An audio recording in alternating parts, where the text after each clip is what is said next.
Hey guys, welcome back to the channel. This is story about what if Saindaime Hokage reveals that Naruto is younger brother of Obito. Part 1. Before I start, please do support for more amazing content and comments for part 2. Do consider to subscribe my channel and share my video to your friends and check out the description as well. Let's start the video. Obito Uchiha was, all in all, a good person.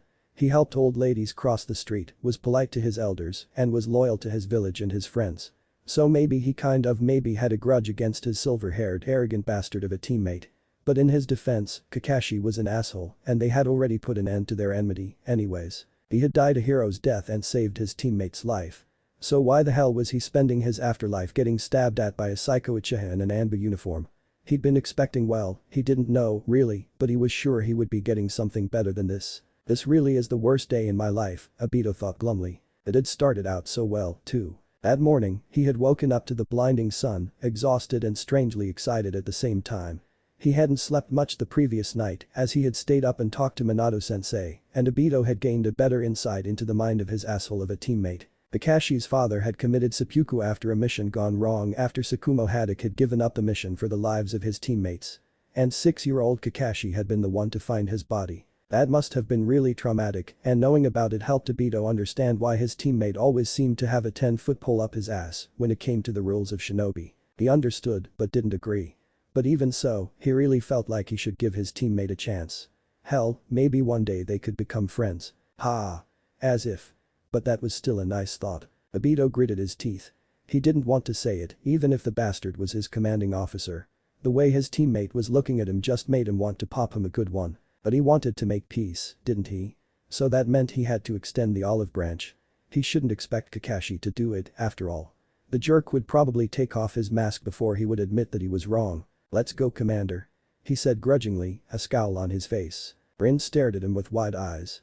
Kakashi, or what he could tell, anyways, with that freaking mask covering half of his damn face, stared at him like Obito had stripped naked and had started doing pirouettes. Minato-sensei, on the other hand, smiled at him proudly. Okay, fine, he looked surprised too, at first. Really, was it that out of character for him? No, actually, don't answer that. The mission had gone strangely well. The way Sensei described it, Obito had been expecting enemy nin coming at them from every direction, but he hadn't seen a single Iwa nin yet. Were they in the wrong place? He was pretty sure about his map reading skills, but who knows. Then Kakashi had raised up a hand in warning and the shit really hit the fan. He heard a whoosh of air and whirled around, only to see a bunch of very sharp wooden stakes flying at him and his team. Obito stared for a moment. Those weren't there before.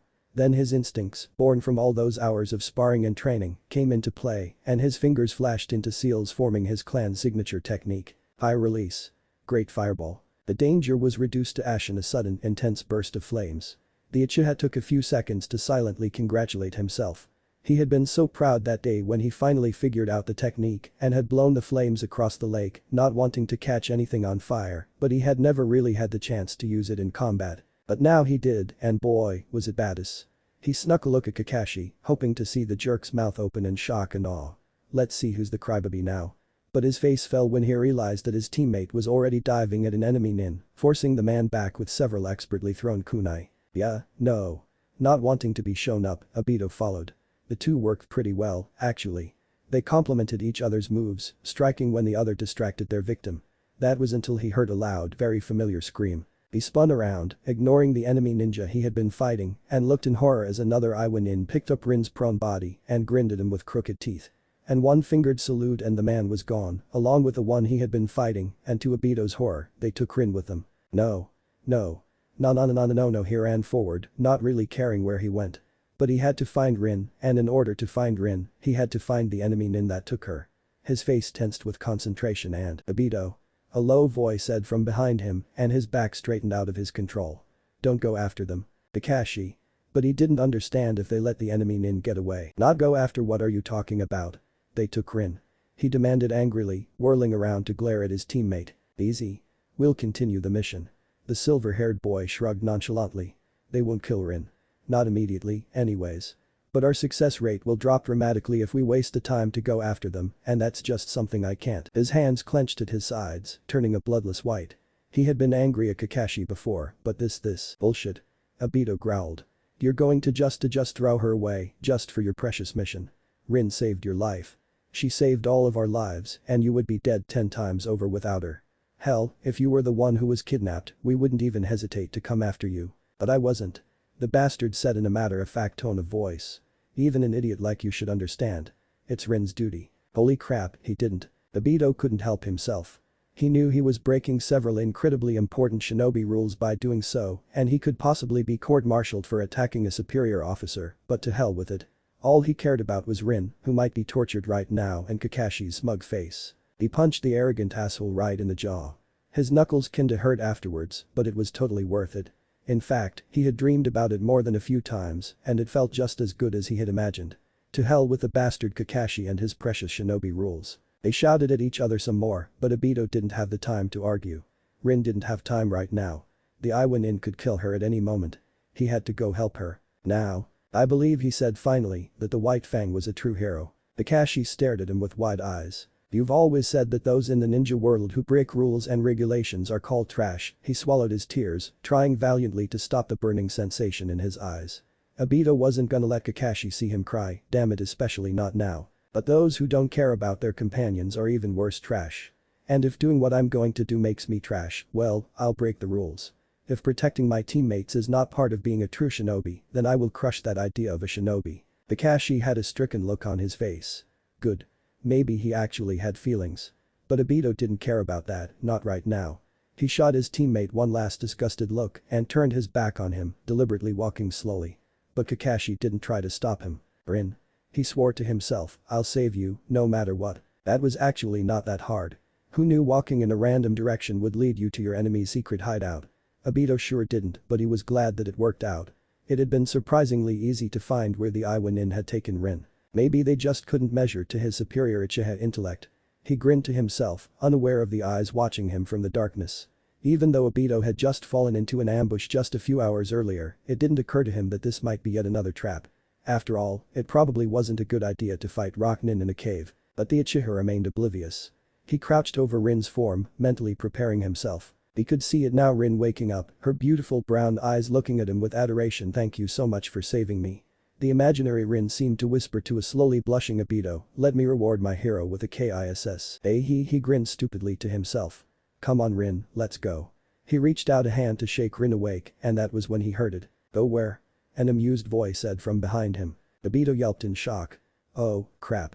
There wasn't enough time for him to dodge whatever the other had in his hands, and as he turned around to face the enemy Nin, Obito had a sinking feeling in his stomach that he wasn't going to come out of this mission alive. Mom, Dad, Rin, I'm sorry. He heard a wet squirting sound and stared at the blood that now covered the front of his jacket. Did they stab him? But he felt perfectly fine. Don't stand there like an idiot, Obito. A familiar voice drawled, and Obito blinked.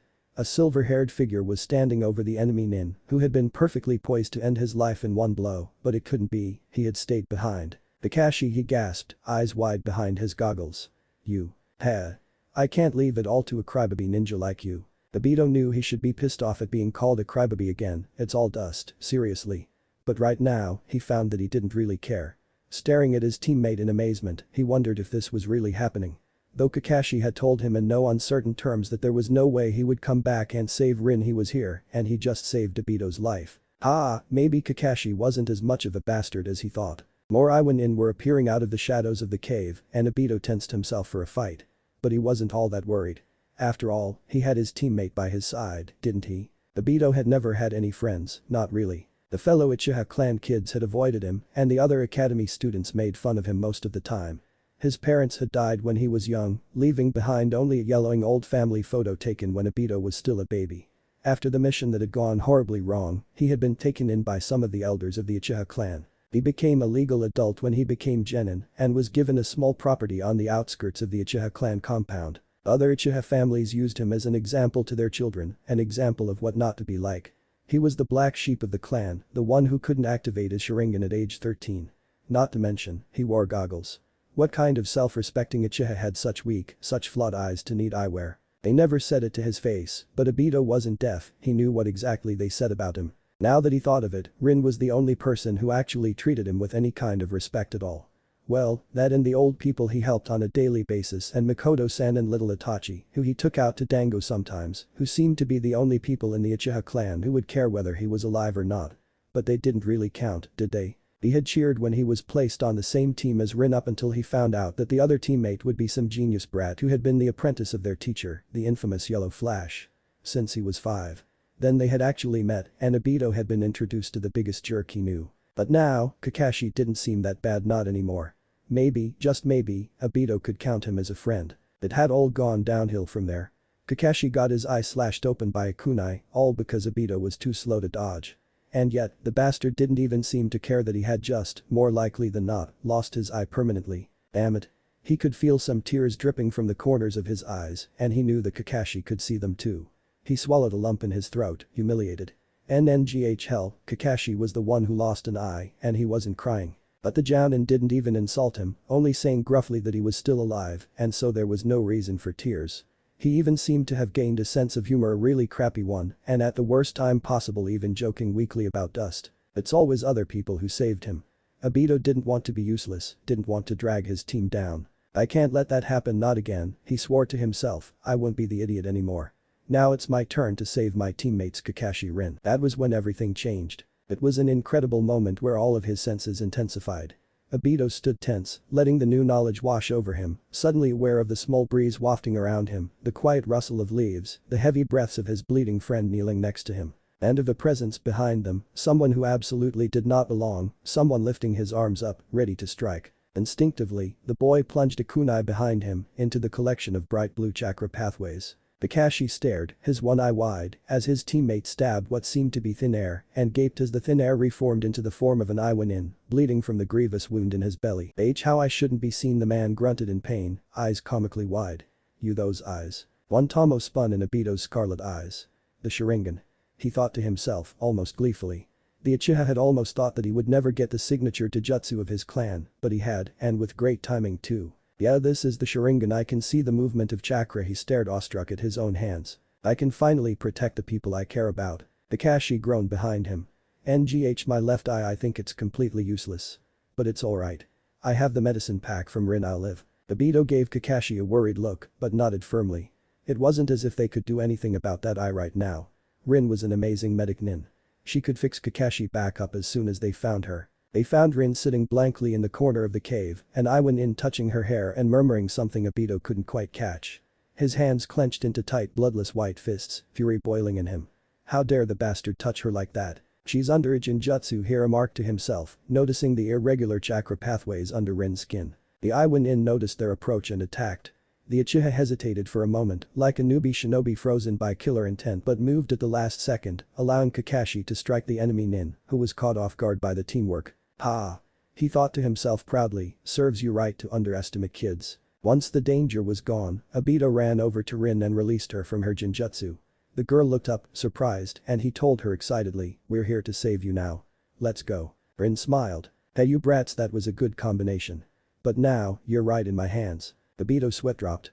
Maybe they shouldn't have ignored the last Iwanin so readily, but he couldn't do much damage, right? They were in a cave. Any attack would kill him along with them. Earth release. Rock lodgement destruction. Crap. The boulders that made up the roof of the cave began to rain down on them, one of them slamming onto the ground right next to Obito's foot. That was too close. He shuddered. We have to get out of here now. Kakashi shouted, somewhat needlessly, and ran toward the entrance, Rin and Obito racing after him. Then the shit hit the fanner in this case, a rock hit the Jounin right in his blind spot, sending Kakashi sprawling onto the dusty floor. Obito leapt forward to help him up, only to notice a growing black shadow around the Jounin's fallen body. He tilted his head heavenwards. A rock, a boulder, a huge one at that, was coming straight toward them. Obito reacted instinctively, throwing Kakashi out of harm's way, but leaving no time for himself to get out of the boulder's path. Obito held Rin's terrified gaze for a short second. Sorry Rin, Kakashi, looks like I'm not going to be able to leave this cave with you guys. He could almost feel the boulder on top of him, gravity not yet taking its course, and that was when Obito realized something. He didn't want to die, which was kinda obvious. Nobody wants to die, not really. It was human nature. But if the boulder fell on him, he would die after all. Who can survive a half-ton of rock crushing their body? In the last moment of desperation, Obito forced all of his chakra towards his eyes. Which was strange, because it wasn't like activating his Sharingan could get him out of this situation, could it? But something must have happened, because the heavy weight of that boulder just starting to crush his body disappeared. He breathed a sigh of relief. Then Rin disappeared, along with everything else. The cave he was in, the boulder, his teammates. Obito blinked and he wasn't in the cave anymore. In fact, everything was black. No, he decided, not black, almost like a sort of nothingness. For some reason, he felt like he was floating. What the hell? But just as he was about to panic and swing his arms wildly, Obito felt gravity pull him down and he thudded onto a cold, rocky ground. Wait, this wasn't the cave, there was dirt here, not only rocks, a very familiar feeling dirt at that. He would know. After all, he had spent most of his 13 years getting his face rubbed into this dirt by the older kids. He looked up with wide eyes and realized with a start that he knew where he was. He was right outside the Uchiha compound. Hey, is this the afterlife? It made sense, even though he desperately hoped it wasn't true. But what other possibility was there? The last thing he knew was that he was going to get smashed by a huge-ass rock. He didn't have time to get out from under it, and besides, wouldn't he be still in the cave if he had? So he was dead, huh? But he saved his teammates, and that's the important thing. Obito wiped at his eyes furiously. Ugh, why did there have to be dust in the afterlife? But the Uchiha compound, damn it, Obito did not want to spend his eternal afterlife in a place like this. It held only unpleasant memories for him after all. He never knew his parents, and the only thing he had left of them was a crumply old photograph of them holding him as a baby, a few months before they went on their final mission. The only other two Uchiha he liked were alive, anyways, so he shouldn't be seeing them here. The compound was eerily silent, but Obito chalked it up to everyone in it being, well, dead. He was right about that, but not exactly in the way he thought. Obito got up slowly, determinedly trying to stand on his wobbly feet. Whatever had happened, it took a lot of chakra out of him. He made his way to his family home steadily. Maybe his parents were waiting for him, maybe he could actually get to know them. But nobody greeted him when he rapped his knuckles on the wood, and when the boy pushed open the unlocked door, the room was dim and a strange coppery scent filled the air. Mother? Father? It's your son. Obito. Are you there? He called out nervously. There was no answer. Obito took a step in and froze. He had just stepped in something, a puddle of something sticky, wet. Leaning down, he touched some with a finger and brought it up to his eyes, squinting to see in the darkness, and yelped in surprise. It was blood. The Uchiha saw the vague outline of a person on the ground, and after a brief examination, during which Obito desperately tried not to retch, he found that it belonged to an Uchiha, one who he did not recognize. Blood stained the back of the man's shirt, turning the symbol into a pure crimson blob instead of the bicolored fan. His head started pounding, his throat was constricting, and before he knew it, he was running out of the house in a panic. This was not the afterlife, not when there's dead bodies lying around. A neighboring home contained 3 more bodies, one of which belonged to a baby. What kind of monster would do something like this? All the bodies bore wounds that seemed to have been caused by an expertly wielded katana. Obito had to tell someone, a clan elder or even Fugaku-san, even if the man was an uptight bastard. Someone had massacred a bunch of Uchihas, but they weren't going to get away with it, not if he could help it. Rin Kakashi, I'm still alive. I'll find you guys again, but first I have to catch an Uchiha killer. There was a single illuminated house. That's the house of the clan head, the boy thought to himself. The Uchiha officials are probably holding a meeting in there. With this in mind, he ran in noisily, shouting, Uchiha-sama. There are bodies in The room was empty except for the slight form of a dangerous-looking boy dressed in blood-stained Anbu uniform, holding a bloody katana in his hand. There was no doubt to which clan he belonged to. His raven black hair and blood-red sharingan, though with a pattern Obito had never seen before, made it beyond obvious. Why, you're the one who did this? Obito stammered out, fear pulsating through him. The other boy gave no reply, simply turning his head to look at him with emotionless eyes. Hey, don't look at me like that. You're an Uchiha too, why would you kill everyone else? Obito shouted again, this time activating his sharingan and glaring at the other with intense loathing. The sight of the other's sharingan sparked a violent reaction from the young Anbu, and he lunged forward to strike the other down. Damn it, I guess he's only targeting Uchihas, Obito thought, and cursed himself for getting himself into this situation. Maybe it would have been a good idea to wait. He dodged the first blow with some difficulty and just barely avoided the second. He landed on his bottom and scrambled away desperately before his back thudded into the back wall, air escaping his lungs in one big huff. But it was too late. The traitor Uchiha, whoever he was already upon him. Obito could see his own frightened reflection in the cold steel and swallowed nervously. Had he somehow survived the cave-in, only to get killed by some lunatic Uchiha? Steel flashed and Obito waited for death, the second time that day, wishing desperately that he could turn transparent or something and avoid that deadly blade. The tip of the katana cut deep into the wall of the compound with a thwip. Obito looked down in surprise and nearly screamed. The foot of steel had gone right through his chest, where his heart should be. But there wasn't any blood, nor was there pain. Was he a ghost? His attacker was taken aback, looking distinctly confused. He yanked the blade out of the wall and Obito's chest and stared, surprised. Obito jumped up with an energy he didn't know he had and pointed a triumphant finger at the Anbu. Ha! He crowed gloatingly, try to kill me all you want, but you won't succeed. A shuriken flew from the other's hand and embedded itself deep into Obito's hand. He looked at it in horror, then stared at its thrower, then back at his injury. Forget I said anything, don't kill me. Obito wailed pathetically, scrambling away from the insane murderer. His attacker ignored his pleas and shifted into a proper stance, preparing to strike again. Well, shit. Itachi. Stop. Obito opened an eye carefully and gawked at the sudden new arrival in the back of the room. What a weirdo. The man had on an orange mask with what looked like black flames on the edges, with a single eye hole. Though he had a great hairstyle, Obito had to admit. A bit long, but definitely stylish. The homicidal Anbu Itachi, apparently. He didn't know the name was common, paused hesitantly. Madara-sama, he knows too much now, The masked man interrupted him. Don't question me. Leave this one. Itachi nodded reluctantly, wiping his viscera-covered katana on a cloth and slipping it back into his sheath. Well, saving Obito from certain death definitely gave Madara-sama, and that rang a bell points, in his opinion. He opened his mouth to thank the man. Itachi, go take care of your brother. I've already finished off the rest of the Uchiha. Or not. Why you killed them all? You bastard. Obito seethed, giving him a hateful crimson glare. The cloaked man chuckled and looked at him amusedly. Obito was shocked to see the telltale red of a Sharingan coming from his eyehole. He's also an Uchiha. Heh. You are a strange one. One day, when we're not so strapped for time, I'll have to see where exactly you came from and who made you. What? Itachi? Let's go. Hey wait, Obito yelped, stumbling toward the pair to no avail. They disappeared in a puff of smoke. NGH. He had exhausted too much chakra today, and Obito certainly felt the effects now. His legs crumpled from beneath him and he slumped to the ground bonelessly, losing control of his body. The world turned dark for Obito as he fell into unconsciousness. A certain distance from the Uchiha compound, the Saindaime Hokage took a deep drag of his pipe and pinched the bridge of this nose. Hiruzen Sarutobi was not happy and hadn't been for almost a month, and to a lesser extent, not since the Kyuubi attack that killed off his successor along with half the village, ultimately dissipating his plans for a lazy, carefree retirement. For the last 7 years, he had been futilely searching for a caretaker for one Naruto Uzumaki, the Kyuubi Jinchuriki, who also happened to be the son of Minato Namikaze, the 4th Hokage, and Kushina Uzumaki, the bloody red habanero, not that the boy knew, of course. The obvious choice would be Kakashi Haddock, Minato's only surviving student after a certain mission in rock and another in the mist. But that hadn't worked out too well. Kakashi didn't refuse, his honor would not allow for that. But it soon became clear that having a cold-blooded, mentally unstable Anbu killer as Naruto's primary caretaker wasn't the best idea.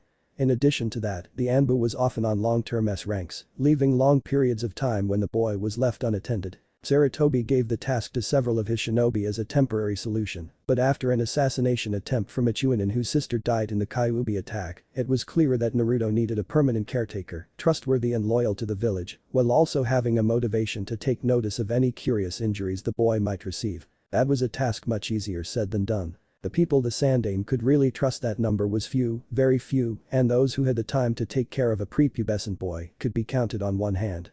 Most of them had also lost loved ones in the Kyuubi attack and thus had some sort of prejudice against the Jinchuriki. The only one he could recall not having such, excluding Anbu Wolf, was Uchiha Itachi.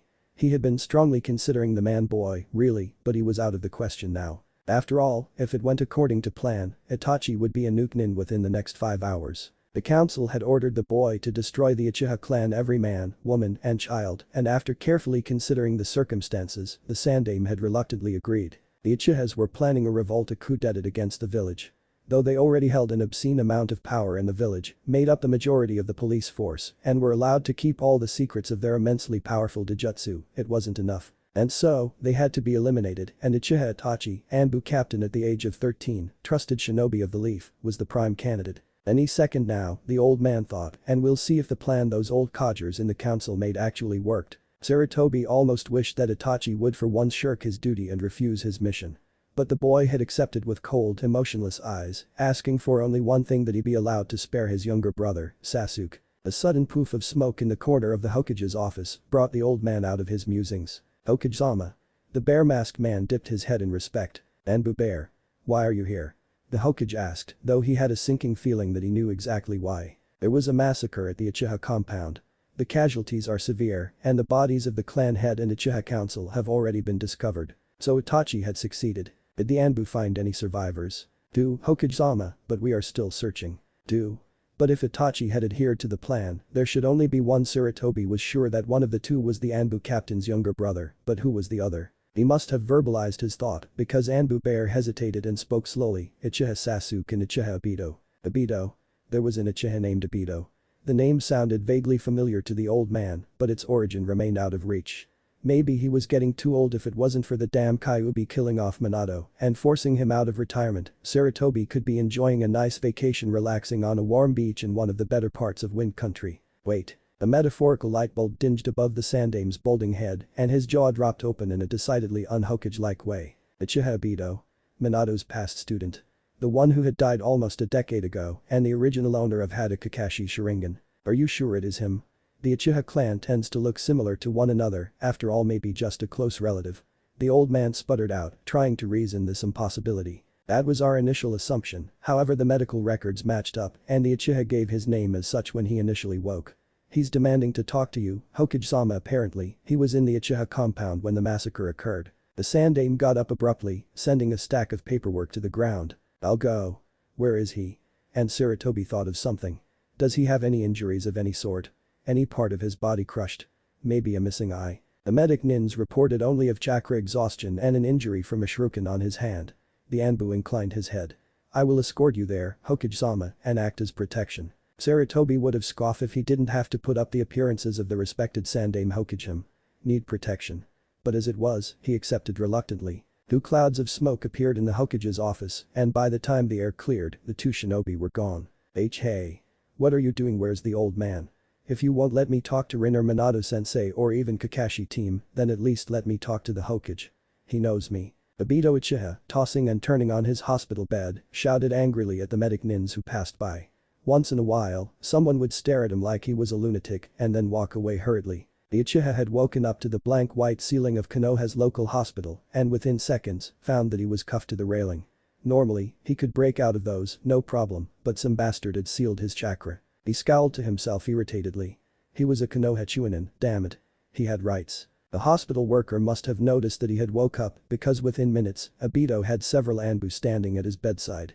They asked him weird questions like who he was and what he was doing on Uchiha grounds and had glanced at him disbelievingly when he answered them. Why was it so hard to believe that he was Uchiha Obito? He told them that they could question Kakashi, Rin or Minato-sensei if they still didn't believe him. All they did in response was to look at him behind emotionless animal masks. And as suddenly as they arrived, they shined away, leaving a very frustrated Obito, swearing at thin air. That had been almost an hour ago, and the Uchiha had been trying non-stop to escape this loony place and back to his teammates. This was Konoha. If he just could get out, he could easily find his way to the Hokage's building and get the old man Sandaime to prove his identity. Obito took a moment to catch his breath.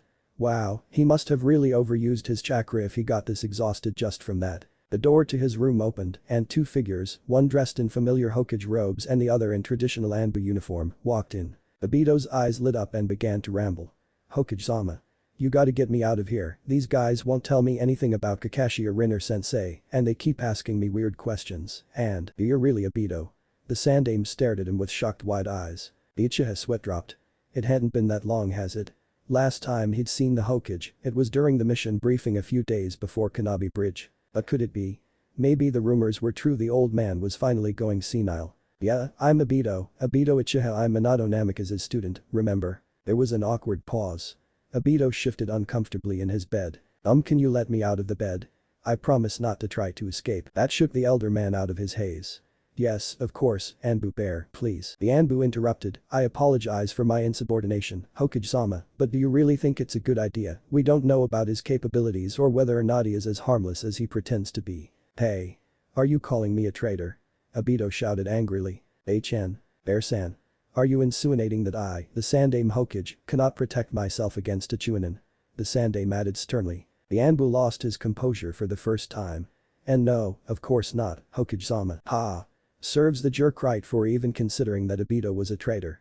Like he would ever desert his teammates. A few moments later, Obito sat tiredly on his hospital bed, chakra unsealed, looking expectantly at the Sandaime. Hokage-sama, where's my team? Last time I saw them, we were still on the mission in Iowa, are they alright? He asked hesitantly. The elder man gave him a strange look and sighed heavily. This is not the best place for that discussion, especially with what happened tonight. Anbu bear bring him to my office. I will talk to him there privately. And Obito. You have a great deal of explaining to do. The boy sat in the Hokage's office, fidgeting nervously. Two Anbu stood outside the doors, ready to burst in at any sign of violence. The Saindaime asked incredulously, so, you were in a cave deep in Iwa country and the next thing you knew, you were lying in front of the Uchiha compound in Konohagakure. Obito's sweat dropped. Well, yeah, but when you say it like that it does sound pretty crazy. The other watched him seriously. This is crazier than you think, surprising as it may be. Eh? What was the old man blabbing about? Take a look at these records, you'll see what I mean. The handful of yellowing parchments was pushed into his hands. He squinted and read the small characters and choked as he tried to take it in. Uchiha Obito, age 13, killed in action at Kanabi Bridge. Body never recovered, original owner of Kakashi Haddock Sharingan. But I'm not dead. And I never gave Kakashi team my Sharingan. Obito shouted disbelievingly. The Saindaime sighed. The Kanabi Bridge mission occurred 7 years ago and you look exactly the same as you did then. Unless you somehow time traveled your way to the future, there's no possible way you are who you say you are. 7 years ago? But that's impossible. Obito thought, shaking his head, utterly baffled. But the hospital had looked different from the few times Obito had landed himself in it before, and now that he thought about it, the old man had a few extra creases on his elderly face that hadn't been there before. But time travel of all things was impossible, right? Unless. Obito's jaw dropped, that must be it. He must be such an amazing shinobi that he invented and immediately used a jutsu that brought him to the future. After all, if Kakashi could do it, who's to say he couldn't? The Hokage looked at him blankly. Maybe it wasn't a good idea to shout that out loud. Just then, an Anbu opened the door to the office and walked in brazenly. The man's stride broke for a moment when he caught a glimpse of Obito, but turned his head away, giving the Saindaime all his attention and bowed to him. Anbu Wolf. The Hokage said, nodding his head in acknowledgement. Whoever Wolf is, he's a total mess, Obito thought. Blood and dirt caked every inch of the sleek black skin-tight uniform, and the Uchiha couldn't even tell what color the man's hair was. And though the Anbu stood just a few feet away from him, the man ignored him completely, adamantly refusing to even acknowledge his presence. If this is the future, Obito decided, then the future is filled with jerks. Hokage-sama. The Anbu stated in a blunt monotone, and giving no pleasantries, is it true that the Uchiha clan has been massacred? Before Obito could interrupt, the Hokage replied sadly, unfortunately, yes. There are only 2 survivors. The perpetrator or perpetrators are still unknown. But massacred. So the orange-masked guy wasn't bluffing after all. He and the crazy Anbu really had taken down his clan, but there was no way. The Uchihas were one of the strongest in the Konoha. It wasn't like 2 shinobi, even if they were also Uchiha, could kill everyone, right? But he had an unsettling pit in his stomach, a feeling that maybe, just maybe, everyone's gone. Obito asked, horrified. Though he had never been really close to Uchiha clan being the outcast, the black sheep, they were still his family. Even if Rin and Sensei treated him like family more than they had. From what we know now, yes. The Saindaime said gravely. There was an awkward silence, with a tension that could be cut with a butter knife. It was interrupted by a strangled choking sound that came from the Anbu's direction. Hokage-sama, you can see him too. If this is part of another one of your plans to get me to go to one of those therapy sessions, he trailed off almost threateningly. Ah. Yes. Well, Wolf-san, I'm assuming you still have your Sharingan activated from your latest mission. I'm assuming, from your appearance, that you've just returned 2 days earlier than planned, in fact. Take a look at him, what does he look like? Obito was confused. Wait, does this wolf know him or something? And with the Sharingan the guy has to be an Uchiha, but didn't the old man say that all the Uchihas were dead? Was this the other survivor? The Anbu stared at him dubiously through the porcelain wolf mask. He looks like Obito, exactly like he did on the day he died, and, in a softer voice that Obito almost couldn't hear, the man continued, he looks less dead than the other hallucinations. I'm not dead. I'm not a hallucination either. Obito was ignored again. The Hokage blinked. Well. If your Sharingan saw that, then either he's under an incredible genjutsu previously unknown to the shinobi world, or he is what he says he is. Wolf seemed almost dazed with complete confusion. What do you mean? I'm saying, Wolf-san, that this boy here is Obito Uchiha for mere seconds before his death. The Anbu didn't speak for a few moments, mask facing Obito. The boy started sweating uneasily. It was like the guy was analyzing every stitch of clothing he was wearing, every raven strand of hair on his head. It was really disturbing. Anbu-san, do you know me from somewhere? He ventured. Wolf moved towards Obito on unsteady feet, hands visibly trembling. The Uchiha tensed. He didn't want to get attacked by another psycho Anbu, damn it. But the man just stood right in front of him, towering. Well, that wasn't the right word. The Anbu must have been a midget or something, because he was only a teeny few inches taller than Obito over him, fixing him with that weird intent look. Obito, you're really Obito? How are you alive? Well, yeah, that's me, time travel I think, but who are you? Okay, now he was really creeped by this relative of his. Did the Uchiha clan really go downhill, or what? It was then that Obito caught a glimpse of silver hair matted by blood and dirt, but the same shade as that of only one person that he knew. Anbu Wolf took off his mask with shaking hands to reveal a very familiar face mask and a pair of wide-open mismatched eyes, one steely gray and the other a blood-red Sharingan. Without the mask to hold it up, some of the man's silvery white hair fell, covering part of his face. It became immediately obvious to Obito who the man was who else had white hair and covered half of their face with a mask on a daily basis. But it has only been 7 years, even he couldn't become an Anbu that quickly, can he? Why you, the Uchiha choked out. Now, it was his turn to stare. You're Kakashi. The Yellow Flash and his team became infamous during the Third Shinobi War. Their enemies in Iowa spoke fearfully of the lightning-quick assassin and his inhuman child troops who destroyed with no hesitation, while Konoha celebrated and cheered on the incredible shinobi squad. To many of the civilians and genin residing in Konohagakure, Team Minato seemed invincible. But the shinobi forces understood too well the reality of war. Such legends rarely stayed this way for long. The beginning of the end for Team Minato was Obito's death. The brave young boy had been crushed under an obscene load of boulders during the Kanabi Bridge mission, and his damaged teammates never really managed to recover from the blow. Just a few months after her teammate's death, Rin followed, after a particularly disastrous mission in Mizu. Neither of their bodies had been found, the location of Obito's body making it impossible to recover, and Rin's corpse had disappeared curiously without a trace from the bloody field where she died. Then Kakashi had joined the Anbu, and Sensei had become the Yondaime. Needless to say, they were unable to interact much outside of mission briefings. Even that had not lasted long. The night of the Kyuubi attack, Namikaze Minato had sealed the rioting beast into his own son, at the cost of his own life. For the last, so very lonely, 7 years, Kakashi had been the only remaining member of the infamous Team Minato. But now, it seems that he may not be. Obito Uchiha still just a kid, still wearing his tacky orange and blue jacket, those familiar orange goggles, returned Kakashi's wide-eyed gaze with an expression of complete and utter shock. Actually, this was not the first time Kakashi had seen his teammate since the other's death. The specters of the 3 deceased members of Team Minato haunted him daily, mostly literally, Rin gazing at him in that pained expression, the same one she had the day she died, and his sensei looking at him in utter disappointment. But Obito had been the beginning, the first and worst one that had appeared. Kakashi had seen that particular phantom just a few days after returning from Kanabi Bridge, a sterile white bandage still over his new Sharingan eye. The Jounin had stood tiredly in front of the memorial stone, slowly tracing the crudely carved characters of his teammate's name with his fingertips, before feeling a stare set on him. He had turned around quickly and immediately recoiled in horror. Obito Uchiha stood a mere few inches from him. There was no question that he was dead. He looked dead, a deathly pallor to what little skin Kakashi could see under the dripping blood, and there were places where his flesh had begun to rot. One of his eyes had been crushed by the massive boulder that had claimed his life, clear vitreous humor, mixing in with crimson red, the other a gaping, grotesque socket hole. Kakashi scrambled away and ran, pushing his legs until they burned, his heartbeats blocking out any sound. He could feel his teammates' dead gaze on him all the way to Sensei's apartment. The Yellow Flash was not oblivious to the mental trauma inherent in the majority of shinobis. Kakashi was informed of hallucinations and seeing things, and was told to get therapy. 4 grueling hours later, the Haddock decided he'd rather see Obito's bloody corpse every day for the rest of his life than attend another therapy session. Eventually though, the Phantom made an appearance less and less until Rin's death, after which Rin, with a disgustingly gaping hole in her chest, had joined Obito in haunting their remaining teammate. Strange as it may be, Kakashi thought he might actually be getting used to it. Though gory, the sight was no worse than what he saw on his countless Anbu missions, and he already bore heavy guilt daily. It was almost comforting, in some way, to have his teammates still with him. In some saner part of his mind, the Anbu knew that it was kind of screwed up that his only friends were hallucinations of his mutilated teammates. So when the young Anbu returned from another S-rank suicide mission and learned of the Uchiha massacre, he wasn't surprised to see Obito waiting for him in the Hokage's office, staring at him in disgust. It was his family, after all. What did shock him, however, was that the Saindaime could see Obito as well. Possibilities flashed through the Haddock's mind. A Jinjutsu. But surely, Obito's Sharingan could see through it with ease. A close relative, perhaps.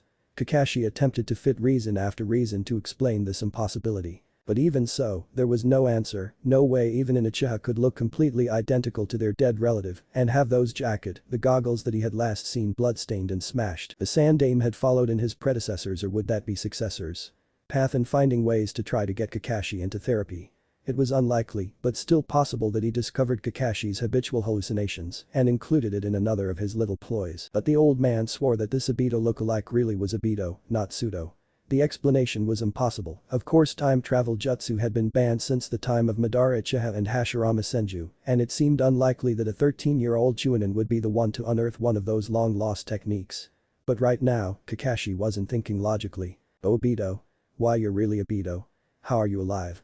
He gasped, reaching forward hesitantly. If it was a hallucination, it shouldn't be solid. As a side thought, Kakashi took off his Anbu mask. He didn't need it, not now. The Saindaime watched the scene in amusement. He still remembered Team Minato and the interactions between its members, the pranks, the insults, the hidden camaraderie, and hadn't seen a team like it since.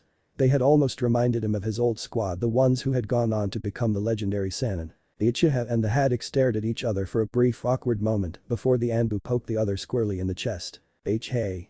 Obito said instinctively, don't poke me, you jerk. The other man blinked once, surprised. They talked. Kakashi told Obito about the events of the Kanabi Bridge, about what had happened after the boulder, how the Uchiha had given his Sharingan to his teammate as a gift for making Jounin rank and had been buried under the rocks after another cave-in. In turn, Obito told him about how he had found himself on the Uchiha grounds seconds before the boulder hit him and the slaughter that he had barely survived. For some reason, both Kakashi and the Saindaime were keeping oddly quiet about the other two members of Team Minato. Obito asked uneasily, so, where's Rin and Sensei? Not that I'm not happy to see you, Kakashi, but he trailed off. No one spoke. The Anbu shot the Hokage a pleading look, but was ignored. Finally, Kakashi sighed. Rin's dead. He said. So is Sensei. There was a beat. What? How? Obito choked. Sensei was probably the strongest shinobi in the village. And Rin, he told Kakashi, to protect her. How could they have died? Rin, it was during a mission in Mist. We were attacked by Hunter Nin and she was killed during the fight. I'm sorry, Obito, it's my fault, I was too weak, I couldn't protect her. Just a few hours ago, to Obito at least, Rin had just been saved from a grisly fate. But now, she was gone. Dead. He felt a sudden rush of anger. How could Kakashi just let her die? He should have saved her. But no matter how much he wanted to deny it, Obito knew that it wasn't Kakashi's fault. The shinobi world was dangerous and Rin was her own kunoichi. She wasn't a delicate flower who had to be protected from all dangers, but still. Rin.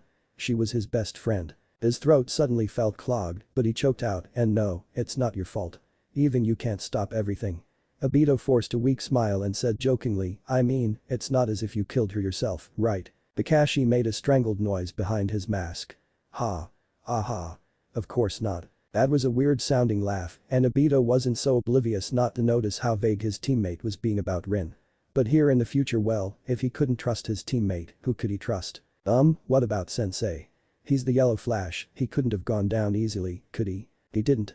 The Anbu paused. Sensei died sealing the Nine Tails into his son. But I thought Kushina-sen was the Nine Tails Jinchuriki. And Sensei's son.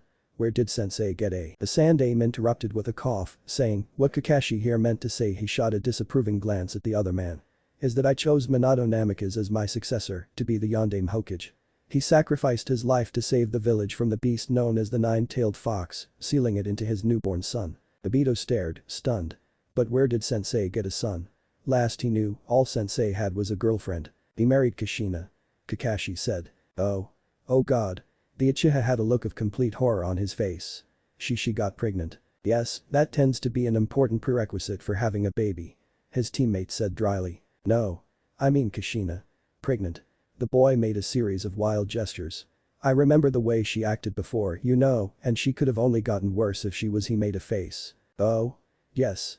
Those were some interesting months, Kakashi coughed.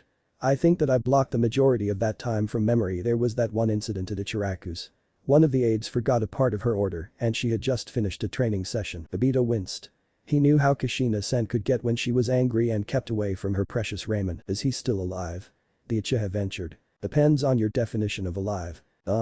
Is he still breathing? Barely.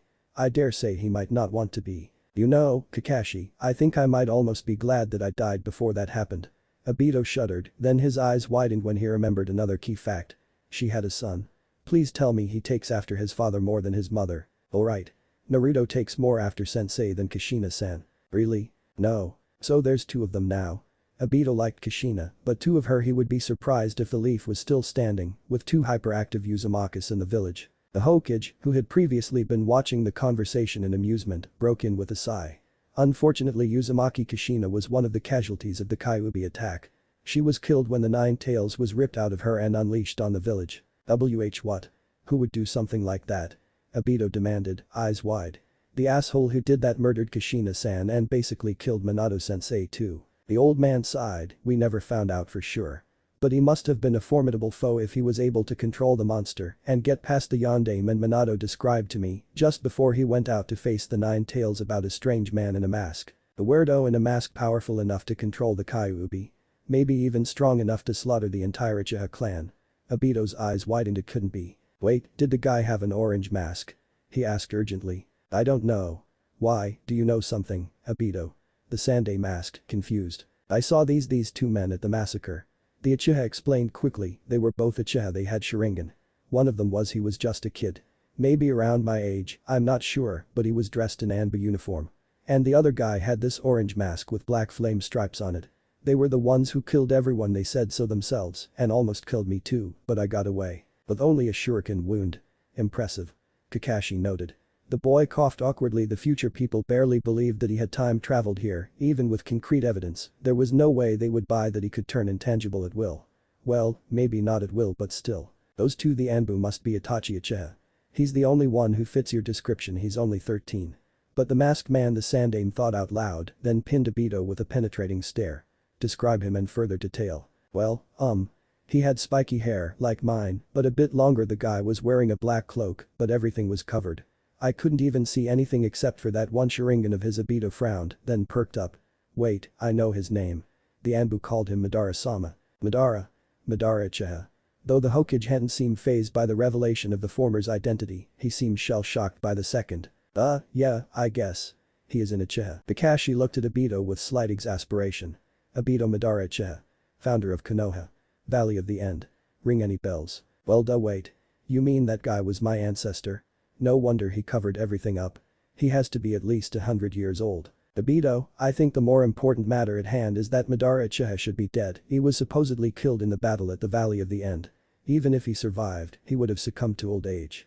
Furthermore, the village have records stating of the man's control over the nine tails. The Saindaime scratched his chin, thinking. It is possible that he was the one who set the fox on the village or a student of his who was given the power over the nine tails. Madara Uchiha was still spoken of in the Uchiha clan in Obito's time, though the boy had no parents to tell him the majority of the stories and legends surrounding the ancient Uchiha ancestor.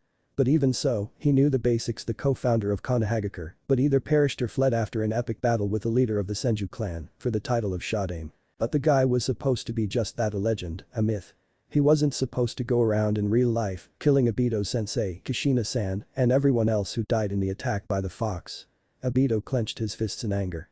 What did all those people do to deserve to die? The Saindaime interrupted his thoughts, clearing his throat. Well, we must discuss this at a later time. I will keep the Anbu stationed around the village, looking out for the description you gave me.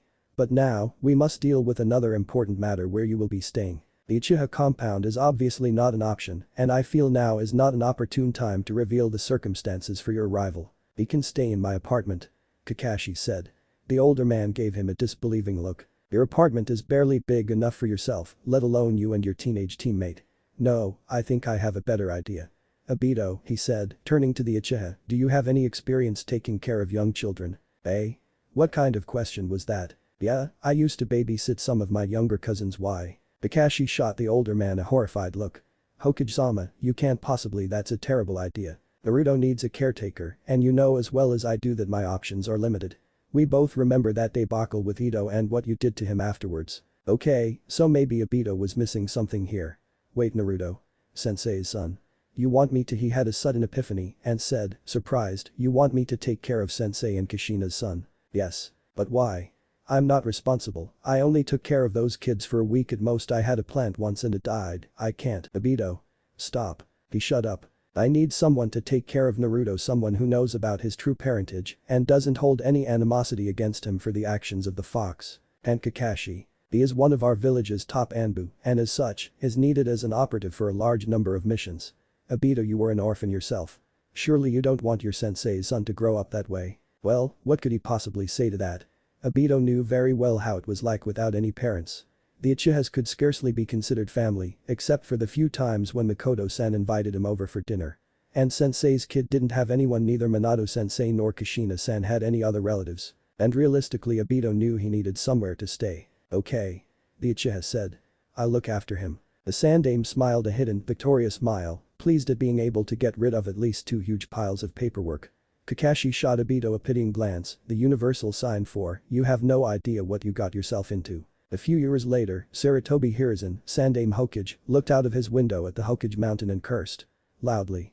The visages of his predecessors were covered by crude spray paint, several of the Hokages now sporting some rather spectacular facial hair. Maybe putting those 2 pranksters in the same general area wasn't the best idea he ever had. It took Naruto roughly 2 minutes to decide, very emphatically, that he did not like his new babysitter. The guy Obito, the old man said his name was just a kid. He couldn't be much older than Naruto himself, and the old man had said he was too young to take care of himself. Which, by the way, was completely false. Naruto was totally self-sufficient, granted he had at least 50 packs of instant ramen. Not to mention he looked like that bastard Sasuke. Alright, so now when Naruto actually thought about it, that might not be the best reason to dislike someone. But he had a bad feeling about the guy, and Naruto always trusted his gut feelings.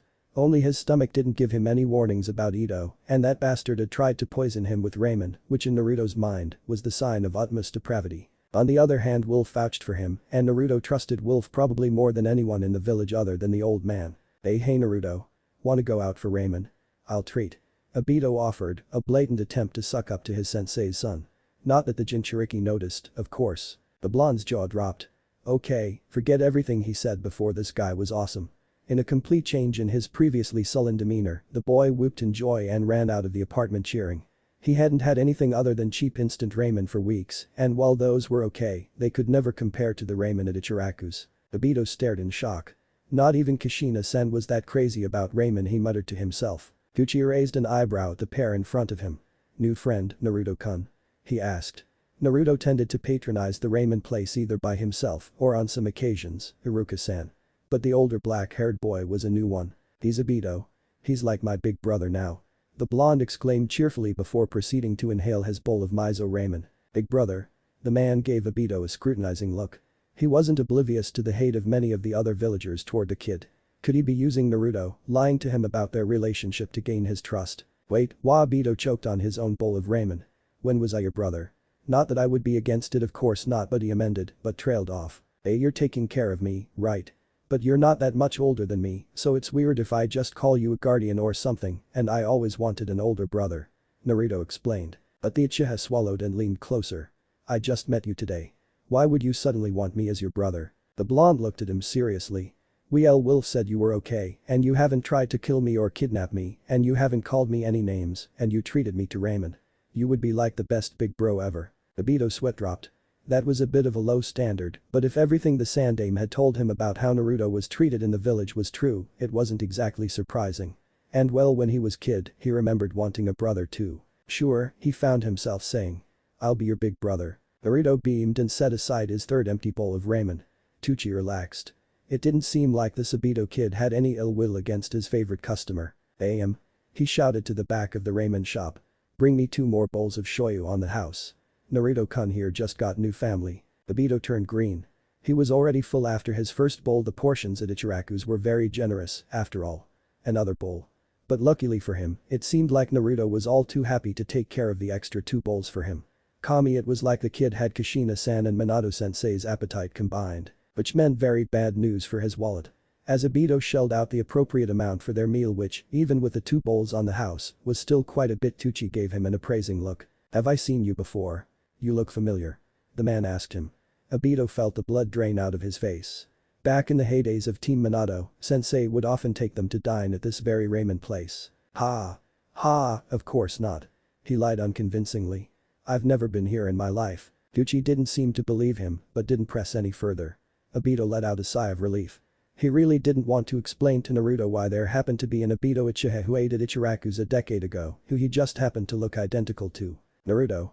What did I just say about the chakra points on the human body? Naruto was startled awake by the angry voice of a very pissed off Iruka Yamino. He scratched the back of his blonde hair and, very carefully answered, they have chakra. The class erupted into laughter. The blonde smiled weakly in response. No. Look, Naruto, you have to pay attention in class. You'll never become a shinobi if you continue to slack off and sleep during class time. Iruka-sensei continued. He sounded disappointed. Naruto felt a sting of guilt. Sorry sensei, he replied apologetically. But just a few moments later, Naruto found himself tuning out Iruka-sensei's lecture and began looking all around the classroom. It was then that he realized that Sasuke wasn't at school today, an empty seat between Sakura Haruno and Ino Yamanaka, where the Uchiha tended to sit. And here Naruto wanted to brag to his rival about his new big brother. Okay, so he was a little bit jealous of Sasuke's older brother, who taught him all the cool techniques and how to throw kunai and shurikens without missing a single time. The bell rang, heralding the dismissal of class for the day. A crowd of academy students poured out of the doors into the arms of their loving parents. Meanwhile, Obito searched the crowd for a telltale flash of orange. But it seemed that Naruto found him first. Two short arms grabbed him around the chest, and he found himself looking into a pair of overjoyed blue eyes. "Obito Nai-san." Everyone went quiet. The nearby parents swiveled around to stare at the unlikely pair. Obito's sweat dropped. Surely they weren't that surprising. The weathered-looking man with a squinted eye walked up to them. "You're the Bra kid's brother?" he queried. "Yes, I am. Not biological, I see." The man's eyes flashed between Obito and Naruto, taking in their differing hair and eye colors. "No. Alright, kid, I don't know if you know, but the weird guy's horrible warm breath blew over Obito's right ear. The Uchiha twitched. "That brat's big trouble. You might want to get out before anything happens to you. Just as saying. For your own safety." Okay, so when the Saindaime said the villagers didn't like Naruto, Obito wasn't expecting it to be this blatant. "You know," he said conversationally, "I think you should just keep to your own business. Just saying. For your own safety." The man grunted and slinked away, but not before a parting "Don't say I didn't warn you, boy." Many of the surrounding civilian parents glared at the pair. Obito ignored their looks. "Naruto. Let's go," he said, pulling his brother along. The walk back to their dingy apartment was long and awkward. As the Uchiha struggled to open the door, he decided that as soon as he got the funds, they were going to move out. Even his old place had been better than here. It had hot water, for example. When they finally got into the apartment, Naruto let loose. "I don't know why they hate me so much. I've never done anything to them." He wiped a few traitorous tears off his reddening face. So Obito wasn't good at comforting prepubescent demon containers. Or, for that case, any little kid. He put an arm around the Jinchuriki awkwardly. "You don't deserve any of that." He agreed. Naruto froze, coming to a sudden realization. "Do you know why they hate me?" the boy asked. Obito choked. How was he going to get out of this? The old man had told him specifically not to tell Naruto anything about the fox or about his parents, but he didn't want to lie to the kid. "Yeah, I do." He replied bluntly, then added quickly, "Which is why I know for sure those guys were crazy. There is no way they would blame you for something like that if they weren't." Naruto didn't seem convinced. "Why do they hate me?" I can't tell you." "Not yet anyways, I'll tell you when you're older." Obito cringed as he said it. That was like the worst excuse ever. Naruto seemed to notice this as he made an angry sound and ran out of the room to the bedroom, shutting the door angrily. Well, shit. He was going to have to find some way to make it up to the kid. Naruto stared at the pile in the middle of the living room. Bottles upon bottles of hair dye, a bag of onions. What the hell? Unison. What is this for? Obito grinned widely. "Kid, I'm going to teach how to be the best prankster this village has ever had. Other than myself, of course." The blonde Jinchuriki stared at him. "Pranks?" he asked skeptically. "Hey, you're a prankster? I'm pretty sure I can do better if I actually did that kind of stuff." "Ha, don't listen to Iruka-sensei or the old man, I never play pranks. Back in the day I turned Ka-Wolf's hair pink. For the entire week." And no way. Naruto's jaw dropped. He had played his fair share of tricks on his Anbu guardian, or tried to, at least. Every single prank, every bucket, every tack, nothing worked. The only time Wolf had been caught in the prank was when the Anbu felt sorry for Naruto and purposely let himself get doused in water. But pink hair for a week. On Wolf it was a trick only a master prankster could do. "Oh really? Why would I lie? Besides, you can ask Wolf yourself." Obito winked. "Besides, by the end of my lessons, even you can get one over him. Maybe." Kakashi probably got better in the past decade, but Naruto didn't have to know that. Iruka Yamino walked into the classroom, humming as he walked. He was unaware of the two pair of eyes, one pair black, the other bright blue, watching him as he opened the door into his first class of the day. "Do you have it?" a voice whispered. The bag was held up. "Good. Let's get this started." Iruka took a look at his classroom, making sure there was nothing out of place. Every student was present, even Sasuke had returned from his unexpected stint in the hospital following his clan's massacre. He took a close look at his desk. Nothing on his chair and only his usual paperwork covering the table. He turned to face his class. "Good morning," he announced happily. "As you all know, we will be taking an exam on the chakra makeup of human bodies today, so I hope you studied." As Iruka passed out the exam packets, he noticed that Naruto had a look on his face. A very familiar look, in fact one that he recognized as the telltale sign that the boy had a prank set somewhere very close. "Don't even think about it," he whispered. Naruto looked at him innocently. Iruka sighed. It was because of that when the academy teacher returned to his desk, he took the time to check his seat. "Naruto, I believe you left something here," he said, holding up a bright pink whoopee cushion. Somewhere on top of the academy roof, Obito face palmed. Naruto turned a rather dark shade of pink. That isn't mine, Iruka-sensei." He yelped, "I didn't even get up from my seat or anything, it can't be me." Obito sighed. Had nobody taught the kid the value of a good poker face? It was too obvious that the kid was behind the prank. "Stay after class, Naruto." The boy sulked in his seat. "Well, that went well," Obito said sarcastically. "He knew I did it." "How?" "I know he didn't see me," Naruto said angrily. Did the Uchiha rolled his eyes. "I'll show you the proper way to do things." Izuki Taiji raised an eyebrow at the candied apple on his desk. "Heh. I guess some kids still have some respect for their teachers," he said to himself, examining the sugary treat. It was wrapped up in a bright orange paper and bright red inside. The pale-haired man shrugged. It looked alright, so he put it in his pack and headed back to his apartment. As he walked, he caught a glimpse of bright orange and sneered. The Kyuubi brat, with some idiot the demon had tricked into being near him. Unbeknownst to him, the pair high-fived each other triumphantly as soon as he passed by. The sensei had bought it and they had gotten rid of that extra onion that had been lying in the kitchen for weeks, seeing how nobody wanted to eat it. A few days later, a few Chuninans woke up with glitter all over their body. Attempts to get the damned substance off were to no avail, it was as if someone had glued it to their body. Banko Mitarashi vowed revenge on the pranksters when she realized that her whole wardrobe of clothing had been dyed bright pink. She reached over and took a dango stick from the brat. What was his name? Naruto, or something. Good kid he and that other one, treating her to dango. The woman chomped on her stick furiously. Naruto shot a nervous look at his partner in crime, who shrugged. Hopefully, they can get on her good side before she finds out. Ibiki Marino stared into the mirror blankly. Someone had decided that he looked better with hair and had stuck a wig on his head as he slept. A bright yellow wig sticking out in every direction, at that.